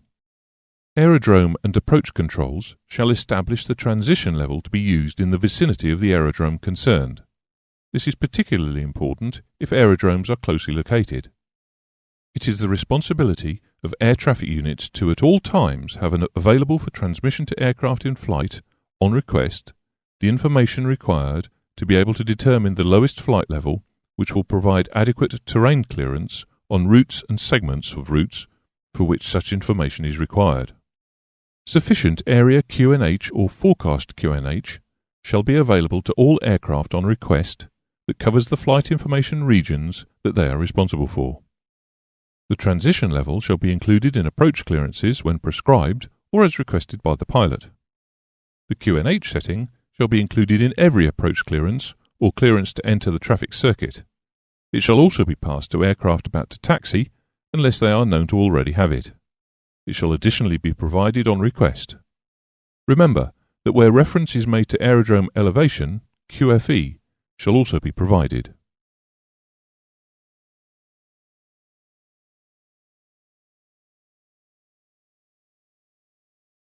Oxbow 345, cleared straight in ILS approach, runway 24, descent to 3,000 feet, QNH 1011, report established on the localizer. Altimeter settings provided to aircraft shall be rounded down to the nearest millibar. For aircraft in the heavy wake turbulence category, the word heavy shall be included immediately after the aircraft call sign in the initial radio contact between the aircraft and air traffic unit prior to arrival or departure. The MLS capability designator shall also be included in the initial radio communications prior to departure and arrival.